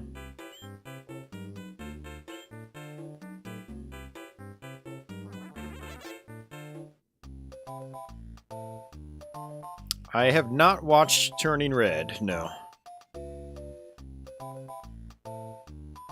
So the warping you think is post-game? Yeah, that's a good point. It's basically for the dragon coins. Yeah, that makes sense.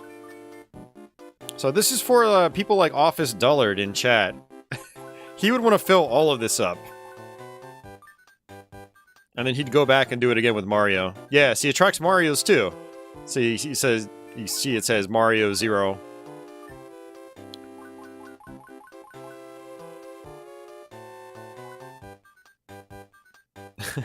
Office will need to fill it all. Oh, man.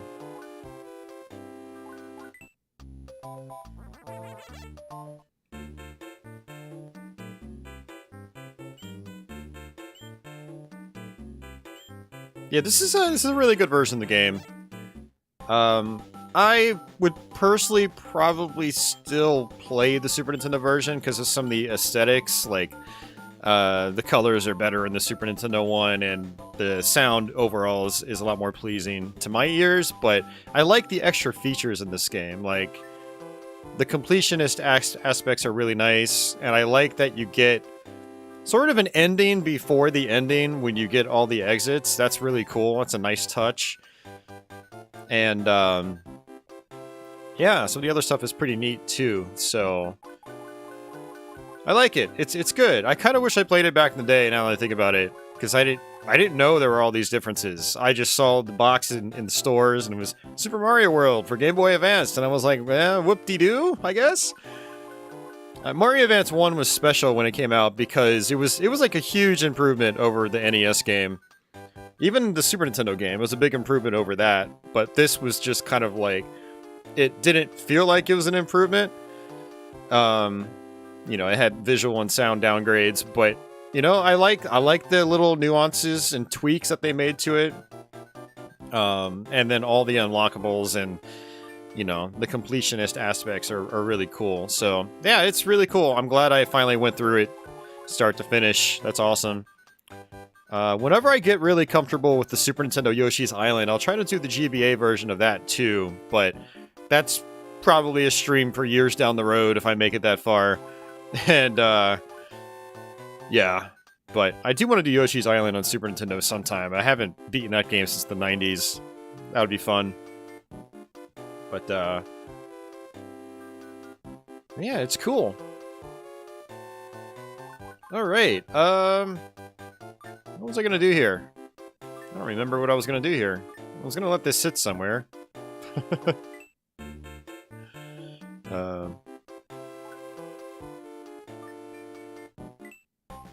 There we go. I'll just let this sit here. But yeah. I am out of here, guys. Thanks again for watching. I've said that like 10 times already. Actually, give me a quick second. I think I actually totally forgot to update something. And what we'll do is we'll go here real quick. Where you guys can barely see anything. Oh, yeah. That was pretty cool. I'm glad we finally went through that game. You know, come to think of it, I don't think I've ever actually gone all the way through,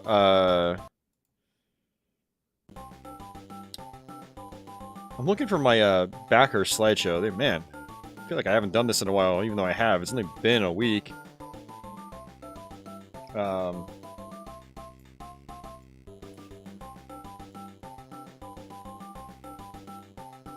Trying to get my slides up to date. Alright. Alright, now we can do the outro. Yeah, I totally forgot to update this before I started my stream. I updated the actual slides, but I didn't actually import them into OBS. Yeah, I don't think I've actually done a full playthrough of Mario Advance 2 on my channel here. I've definitely gone through it a couple times, I think, on Twitch over the years, just for fun. But yeah, that would be a fun one to do. Try to go through all the levels. We have done Mario Advance 4 here, but I did not do the e-reader levels. Like, that's something I would also like to do, is eventually do the e-reader levels. I have it on Wii U, so I could try to fire that up sometime. But yeah, these are things I probably won't do anytime soon. We've done a decent bit of Mario these last couple weeks. We did that big Mario stream. That was, you know, a big success. A lot of you guys were there for that. That was really cool. And that's actually what gave me the idea to do this one. Is like after that stream, I had to fire this up and try it with Luigi. And it's a lot of fun. That is definitely another reason to play this version, is to play with the Luigi physics. If you're like me and you played a ton of the Super Nintendo one, to the point where you can do much of it in your sleep, playing as Luigi is a nice way to mix things up. So that's really cool.